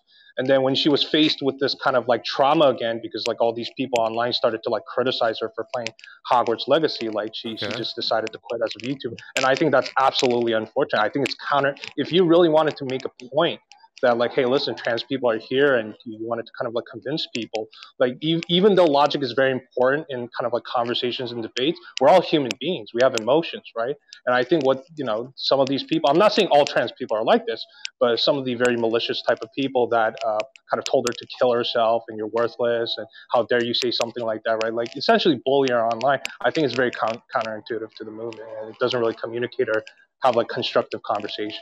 Yeah, I mean that's something that I think is the case with just about anything. Like I don't, as much as I hate J.K. Rowling, I don't think death threats to her are good either. So yeah, yeah, I don't know, but in specific, like in particular though, that whole thing about yeah, just like that boycott in general was just not a good fight. It was a really bad fight to go in, and maybe like I think some people have argued that trans people didn't choose that fight. Maybe that's true, but yeah, it was doomed to fail. I mean, allies chose that fight, from what my understanding of it is. The thing that I don't understand is that like people use the same argumentation to say, it's like, oh, well, this is also the same reason why you shouldn't watch the movies. But like, does Alfonso Cuarón make any sort of argumentations for it? Because I know like Daniel Radcliffe, Rupert Grint, and Emma Watson most certainly are not like hardcore TERFs or conservatives. Mm-hmm. Like that much is readily apparent. So how much can you make the argument for when you have a multi-billion-dollar franchise that employs several hundreds of thousands of people between like the theme park and Universal Studios in Florida, the film's development, whether it be the cinematographers, actors, sound designers, composers, and the directors themselves, and then at the top of that chain as well. And like that requires so much like fucking death of the artist and an argument of ethical consumerism. That has to come at that point. Just like you have to pretty much be a tanky, like pretty much call for the expropriation or the removal of yourself from society to the point where you just do not engage at all. Because even like the bandwidth or the fucking the nano wafers in the or like the micromaterials with which you use your computer come from some abused kid in the middle of bumfuck nowhere in the third world. Like I don't. Yeah, I mean, like that's so. Yeah, like again, like if you have a political goal, then I think boycotts still work for being pointed because we can't be perfect. If we can choose one, we can do it, and it's cool. But yeah, it completely kills the idea that we should like shame people and shit. So yeah, I just don't. Yeah, I don't know much about the story that you're talking about in particular with the VTuber. But yeah, that's my general position on boycotts anyway. All right. This next one comes from Doobie. In New York City, about 80 to 90% of the violent crime, rape, murder, assaults, shootings, etc., in any given year are given. Wait, a year going back at least a year or 2 decades. Wait, what? In any given year going back at least the last 2 decades have been perpetrated by African Americans and Hispanics. Given the fact and that the troubling increase of random anti-Asian hate crimes in New York City, which is also being disproportionately committed by black and brown people, do you think it would be racist for an Asian person to cross the street to avoid walking on the same side of the road as a black guy in NYC? Maybe. Like, you should still generally try not to generalize people based on their race. I don't know. Like, yeah, probably. Like, I don't know how it is though. Like when it comes to, like, is it sexist for a woman to cross the road when she's going down at night and there's a man there? Like, even though, again, man's probably going to be a low threat in general. Just even though, I don't know. Probably, yeah, probably should still avoid it. Because I would imagine most black people in New York are not attacking Asians for no reason. So, yeah. The next one comes from Labrity. What are your thoughts on wokeism affecting the world? So I guess our extreme understanding of how wokeism, I guess we've gotten, or that you established earlier. Yeah, depending on what you mean by wokeism, I think most actually woke stuff is probably a good thing. Like I'm quite progressive, but it depends. When people think wokeism now, they think like some crazy shit that they saw online about Jigglypuff or some of that other yeah, old shit. yeah. So obviously there are worst excesses of everything. So I don't know. It doesn't seem to have penetrated the political parties as badly as like the far right stuff has. So yeah. This next one comes from Spooky Scary Capitalist. Do you think Ukraine will win, and what do you think of the people who defend Russia, as well as the shitty arguments to defend Russia's actions? I don't know if Ukraine will win. I think it's probably likely that they'll get back most of what they lost since 2022. That seems to be where things are going. I guess with Crimea, we'll see when we get there. Yeah, it seems to be that Russia is like, because and I haven't followed the military details like too much, but it seems to be that every time there's some kind of like new offensive or some new conscription or whatever, it's just like you get like they keep on rolling in like more and more dated technology and like weapons, and they keep on, it's like more examples of just like complete logistical failure, like having to get like Russians having to buy their own thermals for the winter and shit like that. It seems like a very unsustainable venture. So people who support Russia, I don't know, people do it for all kinds of reasons, but it's all dumb.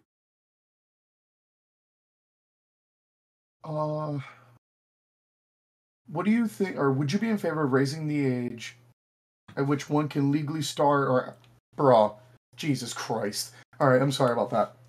Would you be in favor of raising the age at which someone can legally star in or access porn to 25? This is Doobie. Yeah, I know that's Doobie. Okay. Remember the fucking... That's why I looked at it as like, wait a minute. He has all the hard hairs, doesn't he? I noticed. He's always got his finger on the pulse of what's important in the world. I don't probably... Wait, what? To create or access... Access in or star in porn? To access, I think 18 is probably fine. Starring, I don't know. Maybe 18 is too low. Like, you can still be in secondary school when you're 18. That's high school for Americans. Yeah. Maybe 19 is better. I don't know. 25 seems quite high. If people want to make the brain development argument, that's the dumbest shit I've ever heard in my life. Because, like, again, like, which part of your brains are developing between 19 and 25? It's like, it's not like a massive... It seems like your personality and like most of the things about you are your ability to make your own decisions when it comes to sex and shit like that are kind of like, it's all good when you're just like when you leave school. So at 18 or 19. So yeah, I have no idea. Maybe 19, 20, 21 there's an argument there, but who knows? All right, I got an interesting one. And I know you kind of tipped your hat at it a little bit earlier. So let's assume then, under the same purview, that by the age of 18, you have at least some semblance of your understanding of your personality and what you want sexually. What do you think is the earliest age with which an individual can engage with the policy of engaging and trying to acquire hormone blockers, sans before getting any sort of medical diagnosis or anything like that? I think if you're, I think if you're under 18, you probably need the medical diagnosis to get blockers. You'd probably, and you tend to get blockers at the beginning of puberty, usually not before. I don't think you ever get it before puberty. But yeah, I think there are procedures that I've seen that seem to be quite that yield good results. I know that there have been a few examples apparently of clinics that do this kind of like blind affirmation, like very little. I wouldn't even call it pushback, but just very little scrutiny over how they feel, or like very little time to see if that's the right decision. But like if with that aside, I think beginning of puberty is probably like that's when you should get blockers if you need them. But as long as there's a professional involved and probably the parents, hopefully, yeah. All right, that's not it's a pretty good answer, because like what we've ended up having, and there have been plenty of questions, and even in fact some very seedy answers where people saying like, well, if you're in places like the United States where you can't do it, you have people who are like arguing for like self-prescribing, and that stuff is straight up, by the way, illegal. Can't do that. Yeah, but at the end of the day, like if you can't get it and the services are dog shit, I don't really know how much I blame people doing it on like the gray market as well. It's a very shit situation that has to be the case. But yeah, fuck. I wouldn't like. I couldn't be the one like personally recommending that to anyone though, because it's just not my area. All right. So the next one is going to be a VC question from Mr. FK. Where the hell is he? There you go. All right, FK, you have the floor, friend. Howdy there. How you doing today? Yeah, good. How are you? Doing good. So I just wanted to ask real quick, what do you think, at least in America, the average man is probably lacking regarding like social capabilities? Oh. I think I think a lot of men expect things to fall in their lap without any effort. I think that's probably so like I was never an incel when I was younger, but I definitely like, because it just wasn't a category. But I did feel like there were probably parts of me that were kind of similar to an incel at some point between like sort of 18, 19, 20. But there was, and I noticed this on incel forums like all the time, was that they all acted as if they had tried everything. And going back from my own experience, and when I used to feel like that as well, that I absolutely had not tried everything. I think the problem is that back in the day, it used to be really easy for people to just like, if you were a man and you wanted to court a woman, you mostly just needed a job. If you could hold down a job, you were probably good, because a woman needed a man for income. And that was the social standard. But now that women have a lot more choice and a lot more, they can pick and choose. Then men have to sell themselves a bit more. So I think that's probably like the main thing. Is just like there's a kind of entitlement that I don't really blame young guys for holding, because that's what the world used to be like not even that long ago. But I think it feels like it's acknowledging. It feels like it's almost worse. It feels like it's almost worse, right? Because they have a sense of entitlement that's been like kind of instilled onto them, because like realistically, they should feel entitled, right? If you're told like all you got to do is get a job and then take care of your family, they like once they got a job, once they're making like a little bit of money, right? They probably think like, okay, now my next step is to get that family. Yeah. But like it makes it harder now, because I feel like I'm a leftist, right? But I feel like what a lot of the left has been like shitting on a lot of men for a really long time, and then also on the side acknowledging like, oh, well, men also don't have like a lot of these social circles that are strong enough to get them that emotional development that they need, while constantly shitting on them. So when these guys get like really angry and then start falling into, you know what, the society is kind of just shitting on us. Can we really be surprised? Yeah. I don't know. I think like as far as what society needs to do to change, I have no idea what that would be. But I can just say like at a personal level, I think if you're a guy like and you're struggling with that stuff, I think as soon as you acknowledge, I think that you're actually not like, you're not really entitled to anything, especially like a woman. But like if you make the effort, then it's far more likely that something will happen. So I think that's like, I mean, you're not entitled, but you're also expected of a lot, right? Like guys are still expected to be the strong, like core of their family, right, or of like any relationship that they're getting involved into. You're expected to take care of everyone like to a degree that's it's almost insane, right? They're expected to like understand what everyone's doing without anyone really having to focus on like how you're doing.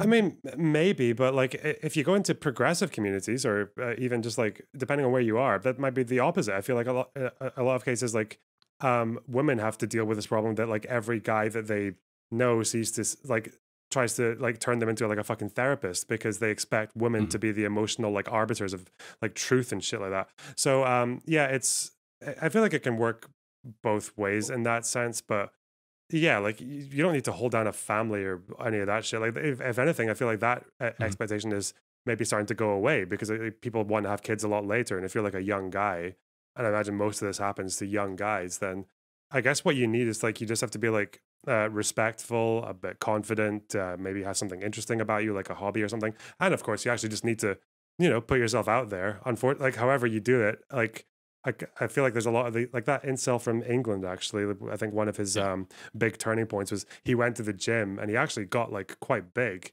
but nothing happened. He never found a woman. It's like, well, yeah, because you just. Yeah. It's not like they're going to come to you just because you've gone to the gym. Like you still need to put yourself out there. You would have had a better chance by then, but yeah. I don't know. I think the reality is like something I've noticed. A lot of guys think that like, oh, I'll download Tinder and then I'll start getting with women and then I'll like get really good at talking to women, right? But I think like MGTOW might have had a point and they just went really dumb with it. I think a lot of guys just need to learn how to develop good friendships and good like relationships without looking for like a sexual satisfaction or without looking for like some family building thing. You just need to get good at like working on those relationships, and then every other relationship after that you could add more to, right? But I think a lot of guys lack that core relationship building skill. I think you should actually- completely agree with that because when you think about how men find friends, how did you do that? It's like, what skills did you incorporate? Probably nothing, right? You just spoke to someone and then it worked or it didn't. And that's how it should be with men and women as well. The problem is that like when a man talks to a woman, and especially if the man's a bit frustrated and a bit lonely and all that, all that's going on in his head is like, am I being sexually attractive right now? Like, am I saying the right things to turn this into something else? Are things going anywhere? What's the cause and effect of this like body language? I think you're just completely fucking yourself at that point. And I think for me, especially like one of the biggest change that happened for me was when you let go of those expectations. Yeah. And yeah, don't expect anything, because there usually comes a point when you know that someone's interested in you, or like or if you want to just be the one to say I'm interested in you, just say it. If you want to if you're a bit less like socially aware. So yeah, but yeah, definitely like the expectation thing there is fucked. I think if you treat it the same, like a bit more similar to the way that men make friends with each other, I think you'd go a long way with that.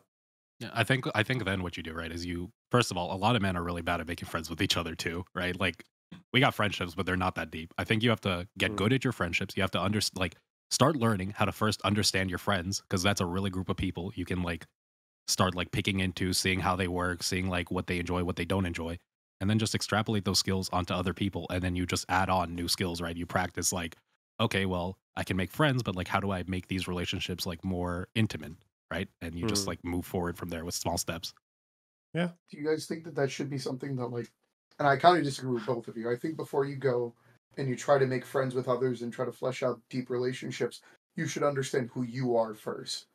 And I think like this is the issue that you've run into with like the Peterson types, because Peterson makes the argument like, oh, you got to clean your room and rescue your dad from the belly of the whale and all that other bullshit. It's all like fugazi. It's all fucking like obfuscation of the idea that self-actualization comes first. And once you understand yourself, then you can kind of understand what you can put out. Like, what is the mask that you put on? I think you're not going to fully understand yourself, right? I think you're going to need other people who you can actually like have strong relationships enough that they can like not insult you, but they can critique you. And that helps you learn about yourself a lot more than just being on your own completely and trying to figure out who you are. Fair. I agree with that. All right. Thank you for the questions. I don't want to take up more of your time. Oh, you did great. Thank you, bud. Thank you. Appreciate it. It's good to talk to you, bro. Yeah, you too. The next one is, and I guess we'll just do it in text because the person is not here. What are your thoughts on the royal family of the UK? They're mostly quite cringe. I don't really care for monarchy as a concept that much. I don't really hold the same vitriol for them that a lot of people seem to. It's not really like a high priority for me to abolish the monarchy because they don't really do much. They maybe just they're just like kind of unnecessary burden on the taxpayer in some ways. But um, yeah, they're kind of like a bit of a nothing burger to me right now. They should be gone, but there's a million different priorities before thinking about that. All right. Well, there's one here from Doobie. The development of gender identity and sexual orientation are influenced by genetics, but also by family environment, culture, and early experience, etc. Isn't it unreasonable to think that introducing your young child to something like drag queens in the subculture could impact the development of their gender identity and sexual orientation? What is good or beneficial about introducing your children to things like drag queens, or I guess burlesque in this same thing, since we had that part of the conversation earlier? Doobie, so Oh, it only gets better from here, trust me. Okay. People who are okay, I'm not going to say transphobic. That's mean. People who are, I guess, worried about this like socially contagious aspect of gender identity and shit like that is like, wouldn't you think that drag queens support like a cisgender idea, right? They support the idea that dressing up as a woman doesn't make you a woman because the drag queens stay men. They are men when they're in drag and they're men when they're out of drag. This is usually the case for most of them. I know some trans people do drag, but it's mostly like a gay men thing. So I don't know, more drag. You need more drag to cement your idea that like it takes a bit more than just like, because I don't actually buy the idea that gender is just a costume. I know some people say that, but no, like drag queens don't change gender. They just dress up differently. So I don't know. So next question is going to come from Zionist. Zionist, you have the floor. Hello, Zionist?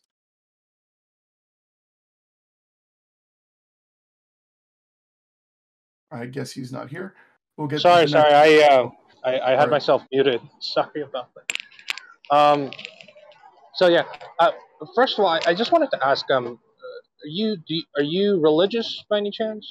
Not really, no. So like, and you don't really care about religion? Yeah, I don't have the strongest feelings about it. Yeah. Okay. Then I'll just stick to my original question then.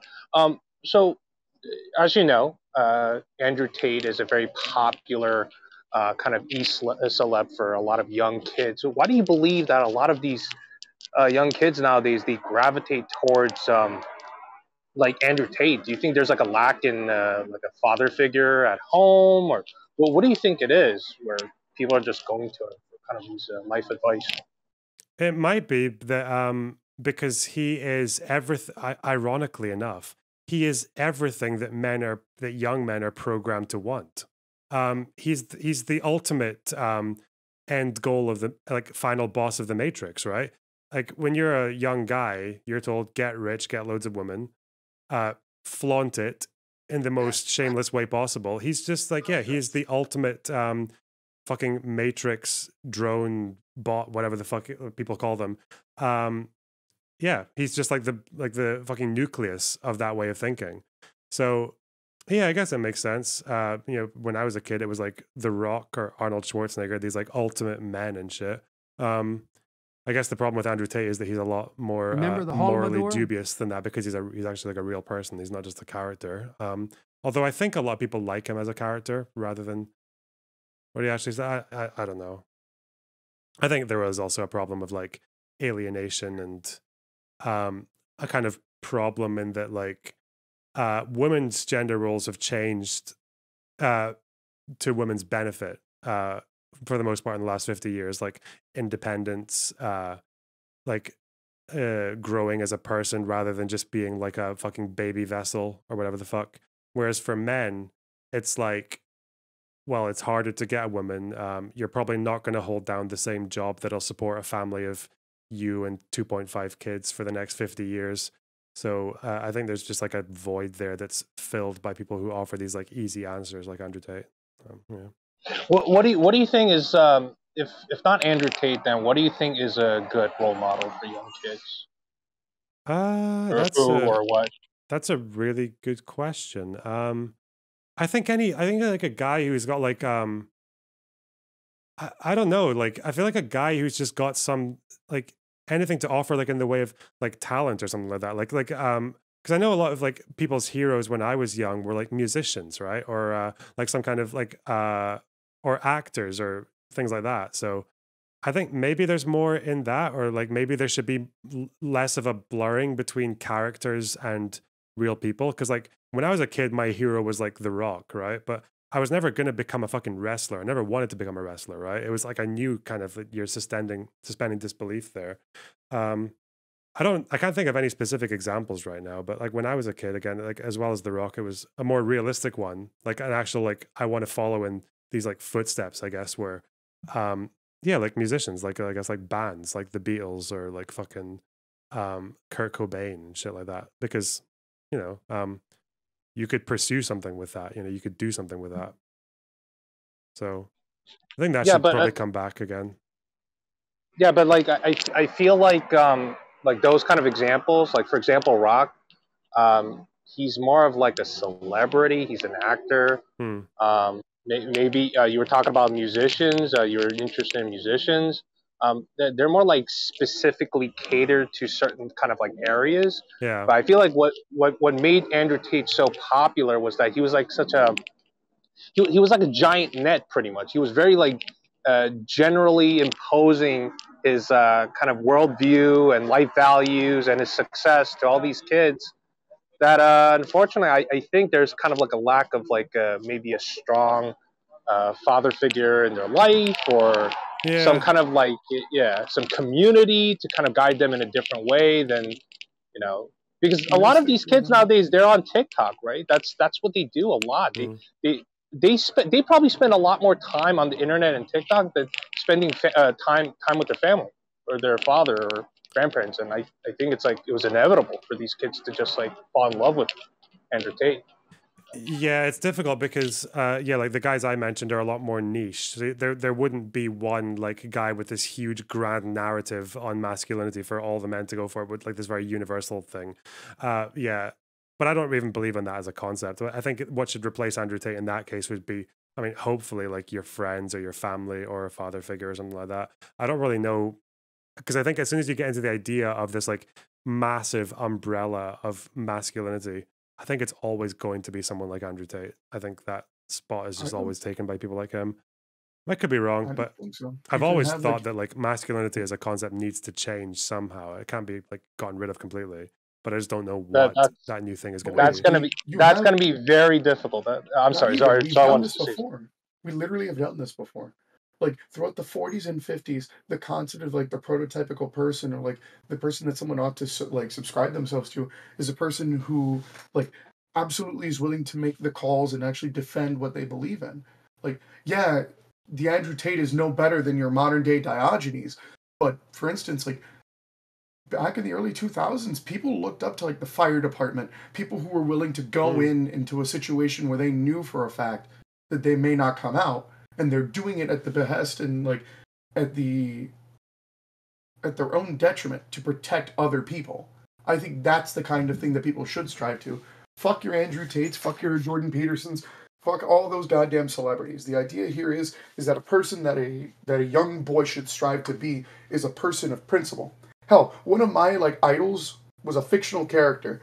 I read Atticus, or when I read fucking To Kill a Mockingbird, Atticus Goldfinch was the character that made me believe that I wanted to become an attorney. And in fact, it was the big reason why I went to law school and did the whole thing. Like, the idea here is to have principles and to stay strong to your principles and not do harm to other people. And Atticus like exemplifies that.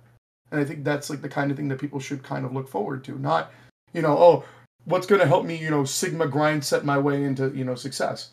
Success means a lot of things, but it doesn't make you a good person. Being able to be principled and understanding and kind and and truly do service for your fellow man is what makes you a good person. And I know this is me like proselytizing on that. Yeah, then the problem is though, is like if you're on TikTok and you're swiping through and there's like a fireman's TikTok and versus fucking Bugattis and the Matrix and fucking all that shit. Yeah. Yeah. Yeah. Look, it's not, the shit is not luxurious, but you need it. Yeah. Like, that is the backbone. That inevitably has to be the backbone of your society at some point. And you're right. Because, it's not luxurious. It's not like you're not the fucking, like, the Grand Poobah, but fuck me, man. I hate it when you're right on that. All right. Sorry about that. Let's go with a lighter question. Miss Alva, I believe you wanted to go next. So I will unmute you. Unmute your mic so we can... All right. You're good to go. Hi. So I come from DGG. This is my first day here. But I wanted to ask a question that I've been having on that Discord for a while now is I've seen a lot of people justify I not necessarily identifying as like super straight, but necessarily like what it means to be super straight in terms of being like, oh, it's gay to sleep with a trans woman. And so I've brought up like, what if there was hypothetically a trait neutralized trans woman to where any physiological distinguishing factors that you could physically interact with are non-present? Do you think that somebody identifying their sexuality as solely being attached to the biological sex and not the practical presentation of what you can interact with to be transphobic in any way? When you say the trait neutral, do you mean like a trans woman who just presents in every single way as a man? Is that what you mean? No, as a trans woman who presents in every way like as a cis woman. Oh, but someone still doesn't want to fuck them because they're like too straight. Yes. I think I feel like it's probably a bit transphobic. Yeah, I don't know. Because like, unless you're convincing yourself that you're like what your physical attraction hinges on chromosomes, it's kind of weird. Yeah, I don't know. I do have like, yeah, the super straight thing. Just like it's obviously like a troll, like a meme. And it does seem to be like the whole point of it was to get like a rise out of the trans community. But like I do think if you have like genital preference, I think that's fine. But Yeah. But I think otherwise when it's like I don't think you could like I think if someone was trans and they got you into bed but they didn't tell you and you didn't know, and so there's like a surprise genital thing going on, I think you were probably like done wrong in that situation. I don't think it's the case. Completely agree. However, if that trans woman has had bottom surgery, I don't think she's done you wrong by not telling you she was trans, because Yeah. it's just yeah. And something I have gone to is say somebody has had sexual experience with a trans woman and they have experienced like a sensory difference with their vagina because neo-vaginas are not perfectly analogous. Say they have felt the difference and they just are like, it doesn't feel the same. I'm not into it. I think that's appropriate to say, like in a similar way that it would be genital preference, that it doesn't jive with you. Yeah. Yeah. So what this argument that in my mind is always hinged upon is like traits that you can physically interact with. So, as a logical extension of this is going to sound weird, but this is the argument that I've been given. Is say that you slept with a like 10 out of 10, like they're the best person that you've ever met, you love them, but it comes to light that they're actually a cousin or like a second cousin of you. Because you've not had any access to their chromosomes or genetic relationship with you, is it still, would it be considered cousin phobic to be disgusted by that? Okay, that's a really interesting question. I don't know. I feel like when it comes to cousins, I don't think that we have a phobia. It's because I don't know what the fuck. I have no idea. Jesus. Like, does that follow on to another point or?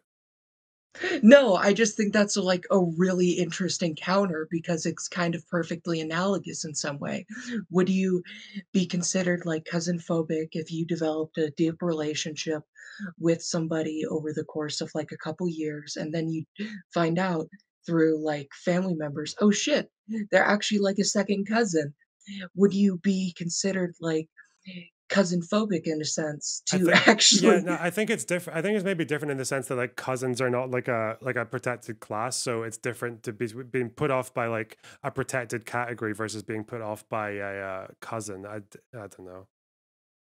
yeah, Yeah, I just found that to be an interesting yeah, question that kind of goes back against what I'm saying.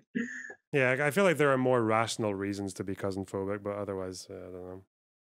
It's a pretty funky question, and that whole like philosophy debate style is like very. There's a reason I don't get into it because I have no fucking idea what that means in the broader sense of things. Yeah, I just thought that was interesting. Thanks for taking the question. It's all good, thanks.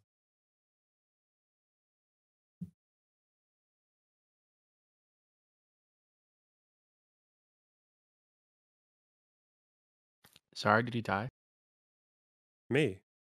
Oh I'm shit, sorry, I I'm think Sarge fucking said. stupid. I am so sorry. I've been I muted for like distracted the him by last like talking 2 about minutes. I am so sorry about that. yeah, Wait, I I was distracted him actually by talking about fucking my cousin. I So noticed. And yeah. I had to post a fucking Habsburg to get this man to stop. Uh, let's get the last two and then Doobie, you're up. Sorry, Chief.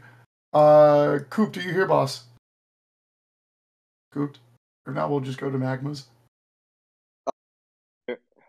Oh, there you go, Coop. All right, you're up, boss. Hey, so I just have sort of a question, again, military based.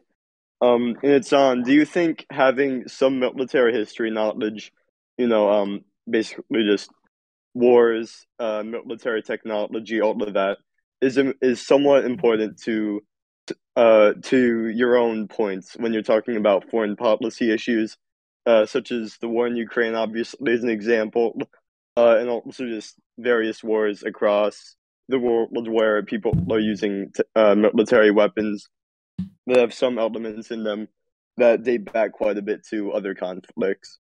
Yeah, definitely. If you're talking about like the military logistics side specifically, personally, I don't go much into that because I don't have that much military knowledge. That's why I tend to talk about like the political side of things or the geopolitics or the like international relations side, which I don't think you need much military knowledge for that.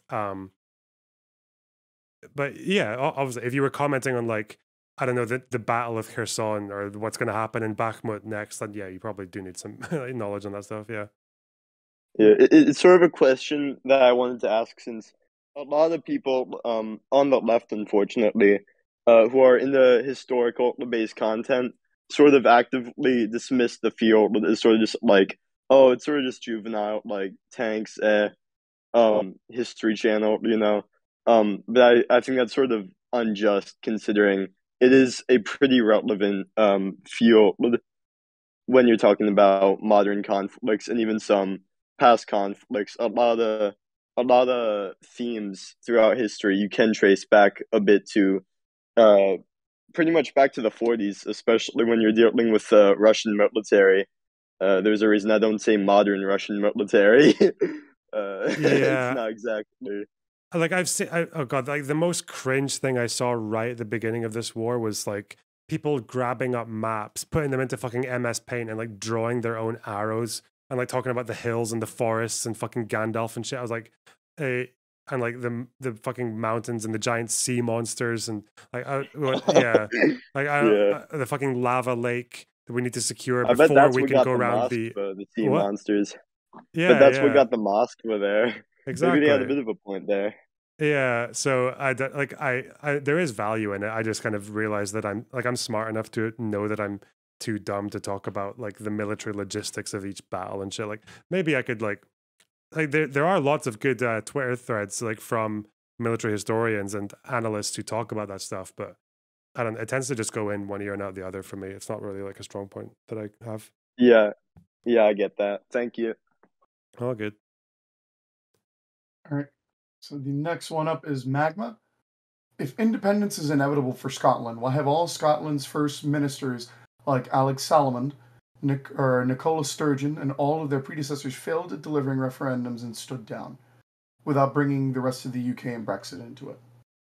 Salmond did deliver a referendum. We just didn't win. Sturgeon didn't deliver a referendum because Westminster, well, I guess it hasn't been long enough to have one, and also Westminster like kind of blocked it. But I don't think independence for Scotland is inevitable.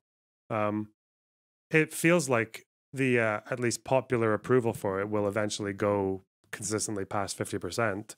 But even that's not the case right now. So no, I don't think it's inevitable at all. We could easily just carry on in the UK for the next 100 years if we wanted to. All right. Well, Senor Doobie, you wanted the fucking floor. It's all yours, Chief. Hello. Oh no. So I wanted to expand on a few things, but I guess I'll pick one because I know this has been going for like 2 hours or something. It's all good. The drag queen thing, right? I feel like you kind of took it as like a meme question, but I'm genuinely curious. I guess we don't need to talk about like the gender thing, Okay. but just like related to drag in general. Because I kind of see drag as like a form of female blackface, right? So like it's a bunch of people from a dominant group, men, taking on characteristics or stereotypes of a marginalized group, women, and then kind of flaunting them around and making a joke of it. Okay. So like, why is that something that should ever be shown to children? Like, what's useful about exposing children to drag? Like to me, it seems like it'd be the same as like having like a minstrel show put on in front of children. Like, there's nothing beneficial there. Not even if the minstrel show was like reading books. So I feel like black people are a lot more universally against minstrel shows than women are against drag shows. Is there a huge like feminist, has like drag shows ever been a consistent thing in feminist discourse, or is this just like an wait, has it? Yeah, that argument that I kind of clumsily made there it actually comes from like feminist authors, feminist scholars.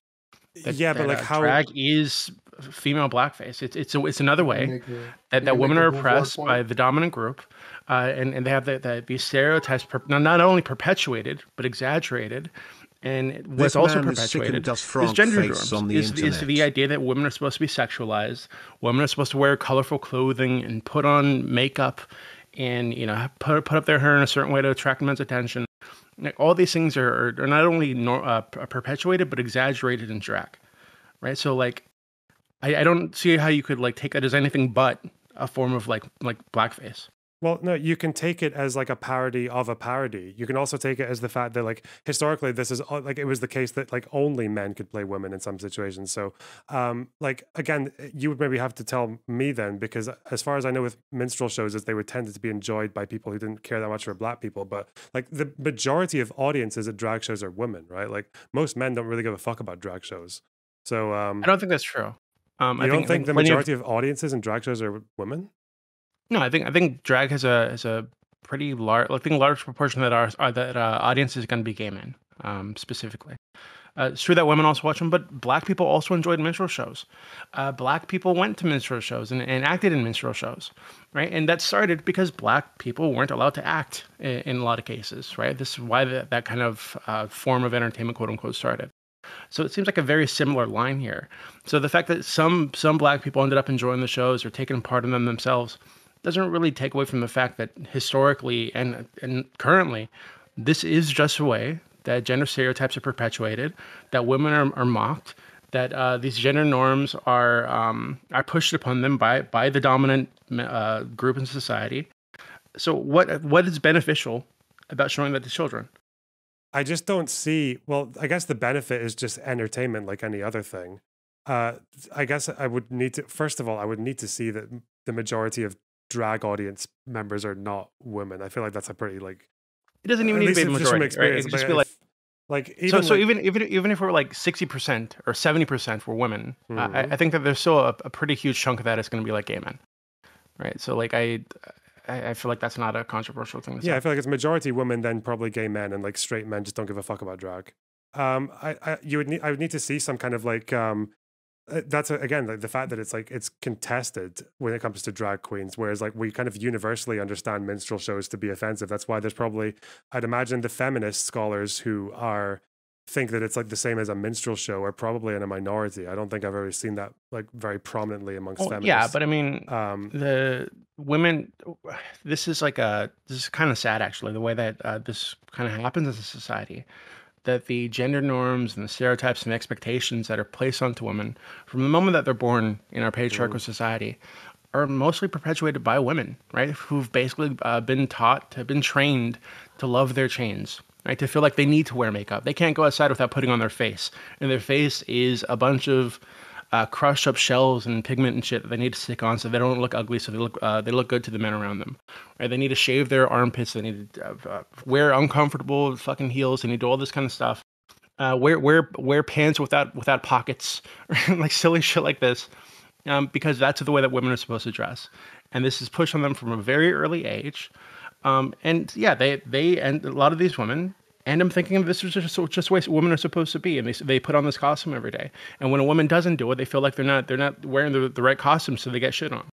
Right. So yeah, it's true that some women end up loving their chains, but I think that's a bad thing, actually. I would just like to know though, but then if it's just like a bunch of people who, if it's like a minority of people saying that they're the chains, but it seems like most women approve of it and they don't feel like it is chains because they understand that I guess for a woman the real chains are like sexual assault rates or struggling like or when it comes to employment or maybe not being taken seriously by your employers or things like that. So I guess that's maybe what they're more concerned about when it comes to because I feel like with all LGBT like related stuff, whether it's like drag or gay rights or trans rights and all of that, it always seems to be the case that women support these things more than men do.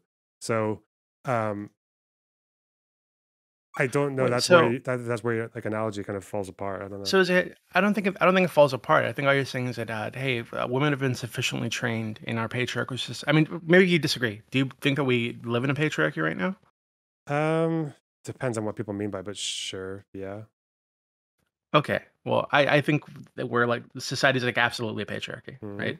I think our gender roles are evidence for that, right? And the norms associated with those gender roles are evidence for that. But so is everything else, right? Mhm. So is the fact that women are stuck onto fucking like billboards with half their clothes off, right, to attract men's eyes. It shows the fact that you have like cartoons being put out where they're like scantily clad cartoon characters being like flaunted around in front of little girls and little boys. Because this teaches them that women are meant to dress this way. That the correct way the woman should be is half naked, ready to be fucked, right? Mhm. So like I think given that I believe we exist in a patriarchy, I don't think it's sufficient just to say that hey, women have been trained. Most women have been trained to think that this is okay, so it's okay. Like I think that we need to start undoing these things, and this is what feminist scholars and activists have been trying to do for decades, right? Well, a And minority fighting of against drag. Well, sure, it's a minority, but so were the people who were fighting for civil rights for Black people at the start, right? Mhm. So it seems like you're on the wrong side of history there. I If feel this like is a okay, bad so thing, the harm I mean, of maybe you anti-civil disagree. rights, well, the harm of not having civil rights was a bit easier to demonstrate than the harm of drag. Because when you like, if you look at some of the ways that drag people, they actually dress the opposite. A lot of them of what you said about like being scantily clad and all that. I feel like they're overdressed in a lot of cases.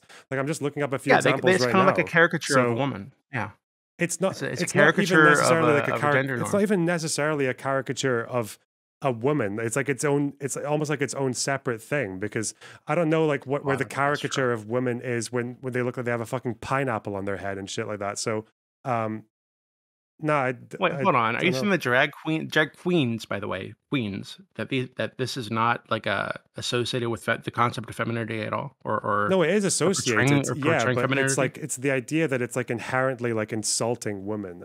Because I guess that's where the difference is that if most women if it seems to be enjoyed by women more so than men, and even a majority of feminists seem to be okay with it as well, then I don't really know exactly where the So harm if is. if minstrel shows where white people put on makeup to look like black people and then pretended to be monkeys or something or acted really Mhm. stupid on stage, and kind of exaggerated all the most stereotypical aspects of black culture, right, or black like mannerisms. If that was something that was mostly enjoyed by black people, would that not be racist? If mostly black people enjoyed it, like if a majority of black people enjoyed it and a minority of white people didn't like it, Yeah, would it still be racist? Would that still be perpetuating racist stereotypes? it depends on what's happening with the minstrel show, right? Because like I don't think women are being dehumanized by drag in the same way like acting as monkeys, right? Well, Like I hold don't on. know. I guess think you'd probably have to. most. We'd have to probably look at the world we live in when that's the case. Yeah. It would probably be a very different world to what we live in now. So I don't really like maybe not. It would depend on like what kind of if it's only like very fucking wealthy black people who like it and like poor black people are getting fucked by it, like it'd probably be like an intersectional approach. I don't know, but like I don't see where I don't really think about drag that much, but like as far as I know, I think about it's drag a lot. yeah. Right, 24/7. No, I'm joking. No, I think. Look, I just think I don't like the patriarchy. Okay, I'm Hmm. a feminist actually. So it bothers me when I see these kind of things like being perpetuated, and I think that drag is one of these things that people on the left have kind of like latched themselves onto. Is like, hey, there's like this marginalized group of people that needs to be like protected from the evil right wingers or whatever. Hmm. But actually, I think this is a pretty small subculture to begin with. So I think that the mistake here is that a lot of leftists associate it with transness or with gender identity or with queerness as a concept, right? And so for this reason, they kind of like pull up the wagons around it and they want to fight off the conservatives when actually this thing that they're defending is one of the ways that the patriarchy and gender norms kind of like are perpetuated, right? It's actually a bad thing. It would be like protecting minstrel shows because most of the people who watch them are black, But the problem right? is Like that it. like the difference with a minstrel show as well is that I feel like the people who did the minstrel shows and the people who enjoyed it were tend to be the ones who didn't really care that much for black people. Whereas I don't really. Do you think the majority of like because again like most men who do drag are gay, right? Do you think the majority of like patriarchal like violence or all the other broader implications of what happens to women is coming from gay men? I don't think it matters. I think that so first off, there are plenty of gay men who are just really dislike women, but Oh, I know that's kind of that, like yeah, but like I feel like yeah. So if you're a woman, like this is probably but a much you're probably safer in a gay bar than you are in like a around a bunch of straight men, I would sure, imagine. yeah, for sure.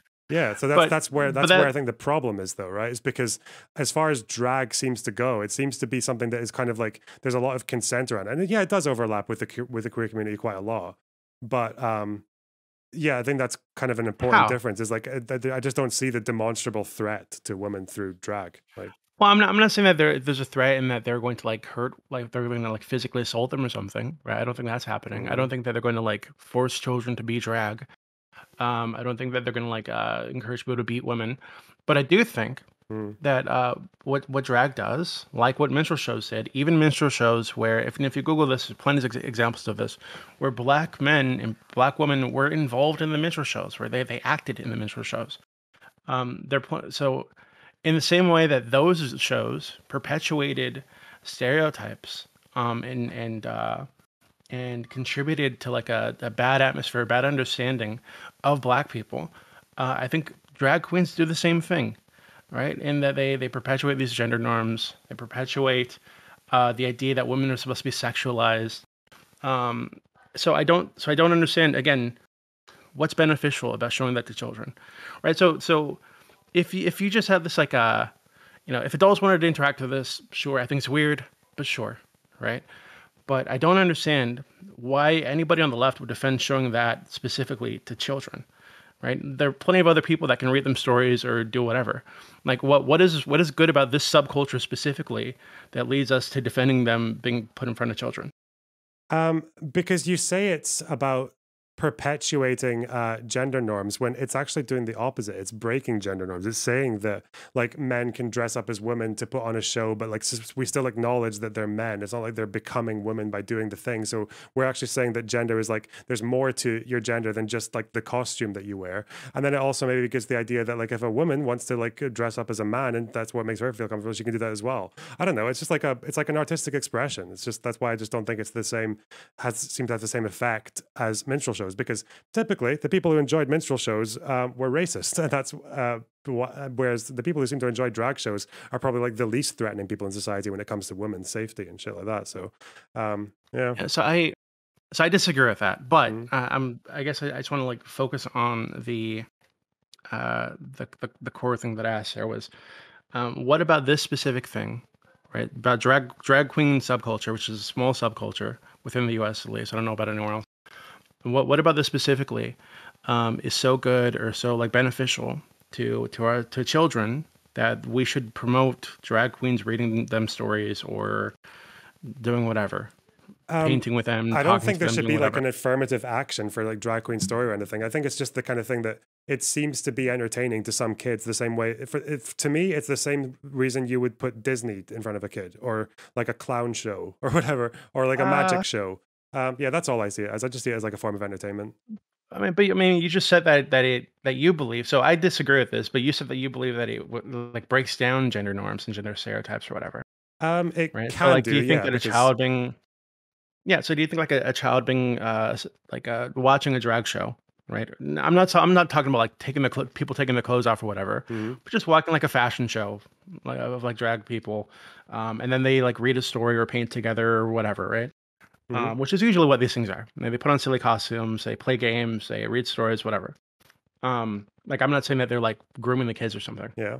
But that being said, if you believe that this breaks down gender norms, is that something that we should be putting in front of children? That who are still developing their understanding of their own sexual identity, their own gender identity. Why should we be pushing things in front of them that are going to confuse them about their own genders?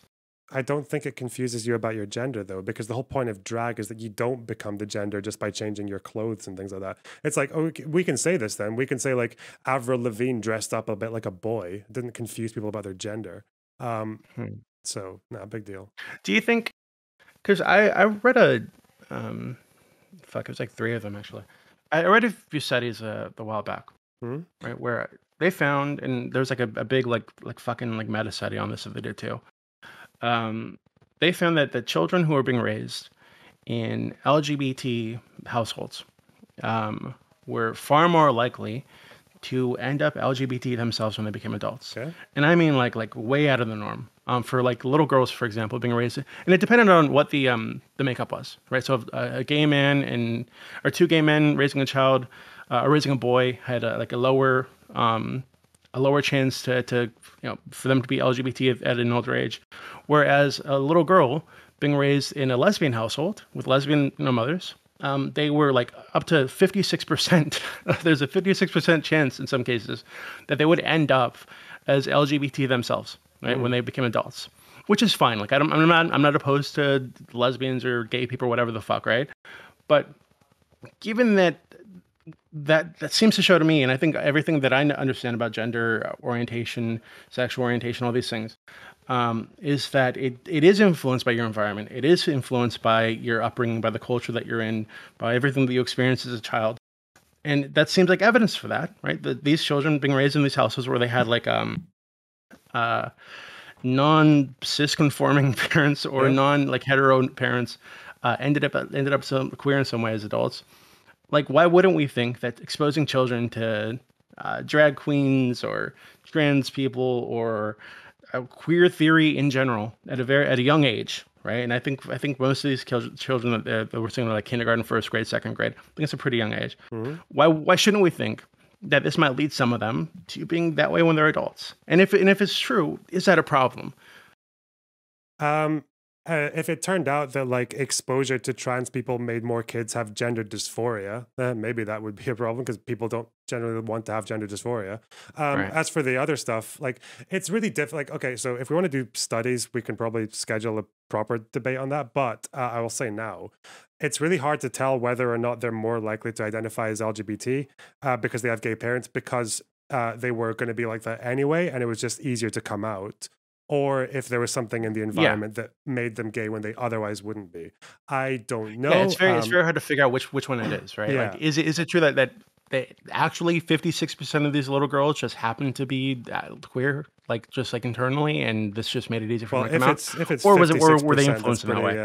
yeah, if it's 50, It's pretty fucking high, or right? it could be the case that humans have always been kind of bisexual or a bit gay or whatever, or a bit LGBT, and we just only found that out recently. I don't know. I have no fucking idea. Well, I do think that there's pressure in the culture, and this is also related to the patriarchy, for women to be bisexual, to kiss other women, things like this, because men think it's hot.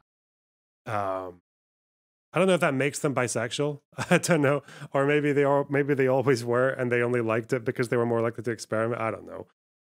It could also be that the LGBT umbrella has just broadened so much more than it was to the point where some people will identify as LGBT, but then you dig into it and they're actually just like a cis woman who uses she, they pronouns Right. and doesn't even identify as like non-binary or whatever. So yeah, I don't know. It could be anything. I like, as far as social contagion goes, I've only read like that study about fucking rapid onset gender dysphoria, which turned out to be total Yeah, I bullshit. think that was bullshit. But yeah. Yeah. So I don't know. I think as far as environmental, I think there is some evidence that like being gay can also come from like hormone shit. Like early Yeah, it's in like life, but, so. My understanding is it's like 3 or 4 different factors, right? Like genetics, your environment, in terms of like your family environment, your culture, and then just like things that you're exposed to, media that you're exposed to, things that get in your life, which makes sense, right? Like, I mean, I don't want to like pull anecdotes out, but I have a friend who like she has clearly linked one of her big kinks to fucking Aladdin, right? And the Jafar scene with Jasmine, where he has her like chained up like a slave or whatever. So like, I think we expose kids to a lot of stuff that we don't expect to affect them long term, and it just does, right? I'm sure I know that I've been affected long term by things that I experienced in my childhood, right? And I'm sure that's the case for everybody. So I don't understand. I don't think that gender identity or sexual identity orientation is like has like a protective wall around it that would keep it from being impacted. I think it's obviously impacted. But that being said, I agree. Hey, if it's just like you're more likely to be gay or something, like who cares, right? Like that, there's nothing bad associated with being gay or lesbian or whatever. Whereas if they're more likely to be trans, it might be an issue just because of all the comorbid mental health problems that come along with being trans, right? So that's obviously probably not a good thing for people. So that's just kind of my thought. I mean, if we want to have like I don't want to like talk to you about this for like an hour, but we absolutely can. Believe me. But if you wanted to talk about that like more in depth at some point, we could definitely do it. I do have one other question, right? And this is like another pet issue of mine that bothers the fuck out of me. Okay. It's porn. I really dislike porn, right? I am a former porn watcher, porn consumer. Okay. I watched lots of porn in my teens, my early 20s, right? And then I had like an epiphany, right? When I was like 24 years old, just after breaking up with my girlfriend. Well, we broke up with each other. Technically, she dumped me because she moved. Whatever. Someone was dumped. The relationship was over. So I was watching porn, okay, late at night. and I was in bed, so clicking through random porn videos, trying to find one that was like good, right? Just find a good scene to get it off really quick. And I landed on this scene where like it was a woman with her legs up in the air, and there's a man standing over her, and he had his dick in her vagina, and his balls like stuffed into her ass, right? And there were like 3 other men in the room, kind of looked like a fucking grimy setup, right? It was like an amateur grimy as fuck video. And I distinctly remember, right? He said something like dick in your pussy, balls in your ass, or something like that, or dick in your ass, balls in your pussy. Some crazy shit like that. Looking down at this woman. Jesus. Yeah, dick in a vagina, and then balls like tucked into her asshole, right? like at the same time. Yeah. And I remember like distinctly looking at her eyes in that video, and I realized, oh shit, she actually doesn't want to be there. Hmm. And then I listened to the tone in his voice, and there were like two other guys in the room, right? And I realized, hey, they don't doesn't seem like they want to be there either. Hmm. Right? I'm basically watching a bunch of people be sexually exploited for probably like a few $100, and I'm jerking off to it. Like I'm a fucked up person. Why am I doing this? Right? I like this epiphany, and it fucking broke my brain for like weeks.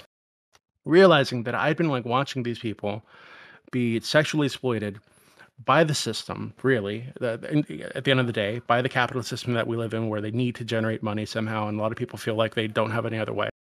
And I've been pleasuring myself to it, which is disgusting. So I stopped watching porn like cold turkey, right? Never got that nut off. It was very sad. And I went like into like a deep dive about porn and its effects, and to try to figure out like how it might have impacted me, how it might impact the people who are in it. And there are a ton of studies that show that porn actually has really detrimental effects on the people who watch it, on the people who are in it, and on the societies where it's legal. Mm-hmm. Perpetuates a ton of sexist and racist stereotypes. Men and women, young men and women who watch porn are more likely to either engage in sexual violence or be the victims of sexual violence, and on and on and on. Like it's a lot, right? Mm-hmm. There are many studies that show this. So why? And you said earlier that you'd be okay with people watching porn at 18 years old, but we know that 18-year-olds who watch porn are very likely to either engage in unhealthy sexual behaviors or become the victim of unhealthy sexual behaviors. So why would you support that? Like what's maybe you're just not aware of the literature on it, right? So No, I accept all of that, or I can take your word for the bits that I haven't heard before. But yeah, of course, like it's the same. Like we know the damages of smoking, right? Like, but we still make it legal because people have the choice, and people are old enough to make that decision for themselves. It seems like whenever people bring up stuff about porn that they don't like, and you kind of did it as well, is you bring up things that are like not intrinsic to porn. Like the racist and stereotypes and sexist stereotypes in porn are not intrinsic to porn. The same with people not wanting to be there. Well, if you mean they don't want to be there as in like they were trafficked or coerced, then yeah, that's a different thing. But if they don't want to be there in the sense that they're doing a job, well, yeah, the person who served me in fucking Starbucks doesn't want to be there, but they've chosen to be there. So it's like one of those things. I don't really see why it's any different. I think people can be... The problem with 18-year-olds who watch porn and they have unhealthy relationships with sex, well, that's because there are failures in sex education as well and things like that. That can, like, watching porn doesn't innately make you into a like bad person when it comes to sex. It's just that like there needs to be ways around that aren't intrinsic to like porn itself. So yeah, fuck. It's the same. Like it would be like me saying I don't want to wear my t-shirt anymore because I found out like t-shirts can come from sweatshops. So, yeah, it's there. I mean, that's a whole other thing. Like there's like a pretty solid argument that just everybody who doesn't like sell off all their luxury goods and give almost all their money to people in the third world is like evil. Yeah, but you said your pet issue was porn, so I guess you've got a special thing about porn. One of them. Yeah. This is one of the pet issues, right? So yeah, but so I'm wondering, like, I wouldn't say, hey, it's probably not reasonable to just like outright ban porn, right? Mhm. That's probably a step too far, I guess. But what about increasing the age at which you can be in porn, right, to 25 years old, where most people have the the prefrontal cortex, which is the part of your brain that deals with long-term decision making. When most people have that fully developed, right, 25 years old, at that point you can be in porn. And 25 years old at that point, you're far less likely to be affected by the negative impacts of porn, right? The ways that it could Remember the train you to see Holodomor? women, train you to see yourself, etc. Like why not just increase that age? And why not make it much harder? Because another issue is like a lot of children access porn all the fucking time. It's all over the fucking internet. It's very, very easy to get to porn, right? I think the average age at which children are accessing porn is like 11 years old, which is insane. Mhm. So, would you support like measures to make it more difficult to access porn in the first place, but also increasing the age at which you can access it legally? I have or and doing it so legally? as far as kids, there should probably, if it's possible to do it without like infringing on freedom and shit like that, there should be a way to um uh keep kids away from it. As far as the prefrontal cortex argument, I don't know. I'm pretty sure that the majority of the development of your prefrontal cortex happens in adolescence. I don't know exactly the impact of like what kind of significance the development is between 18 and 25 that like significantly changes your decision making. I've already argued that I think like as far as age of consent in general would make more sense at like 19 because people can still be in school at 18. It's just really weird that you would cut the line off there. But between like 19, 20 and 25, I don't know. I feel like society's got on quite well, letting people drink and smoke and all that shit at 18. Well, over here anyway. Well, that's not. I mean, there are thousands of deaths associated with smoking every year in the United States. At least I don't know about where you live, and tens of thousands of tens of thousands of crimes, violent assaults, murders, rapes, the car accidents, etc., associated with alcohol. So thousands of people are killed every year as a result of these things. I don't think that we can say that we just got along just fine. Yeah, but there's a reason we don't let people get away with it because they were drunk, right? It's like there still takes like a kind of human agency involved in it as well, which is why like it depends on how much you're willing to sacrifice and how much freedom you're willing to sacrifice for that better social good. It's maybe possible that if you change the sex work age minimum up to 25, that you might reduce some harms here and there. That's probably possible.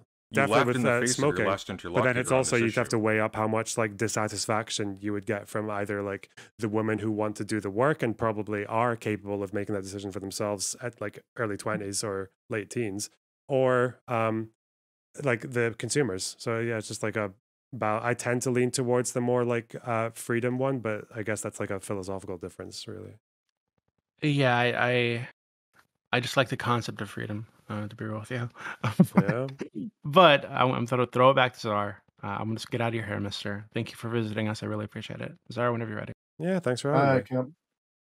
Oh no, it was absolutely wonderful. So we've been going at it for a while, and you genuinely been an incredibly good sport, Mr. Lonerbox. Would you like to have any closing or statements, questions, concerns, expletives you'd like to chuck at your host? Your choice here, Chief.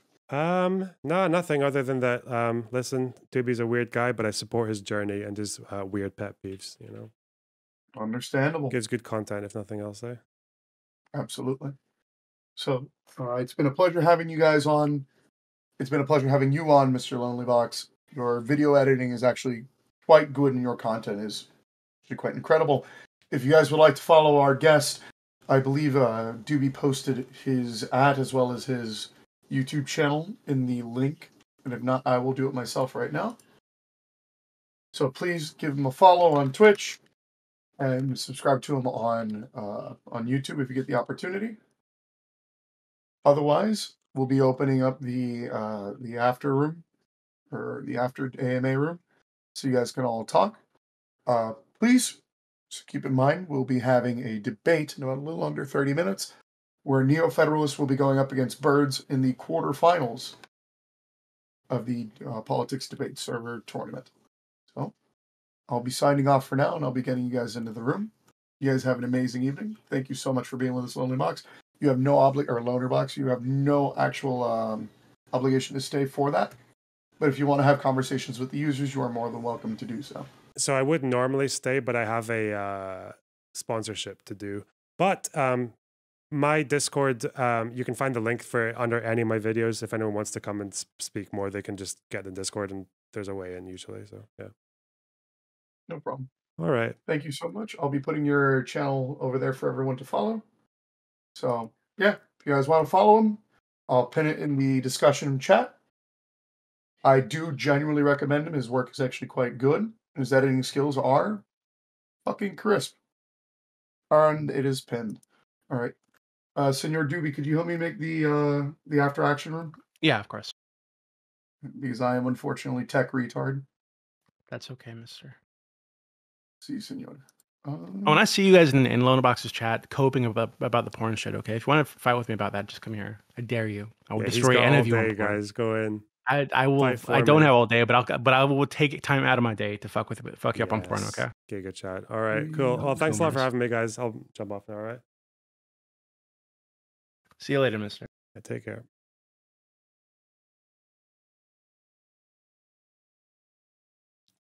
What an interesting bunch, eh?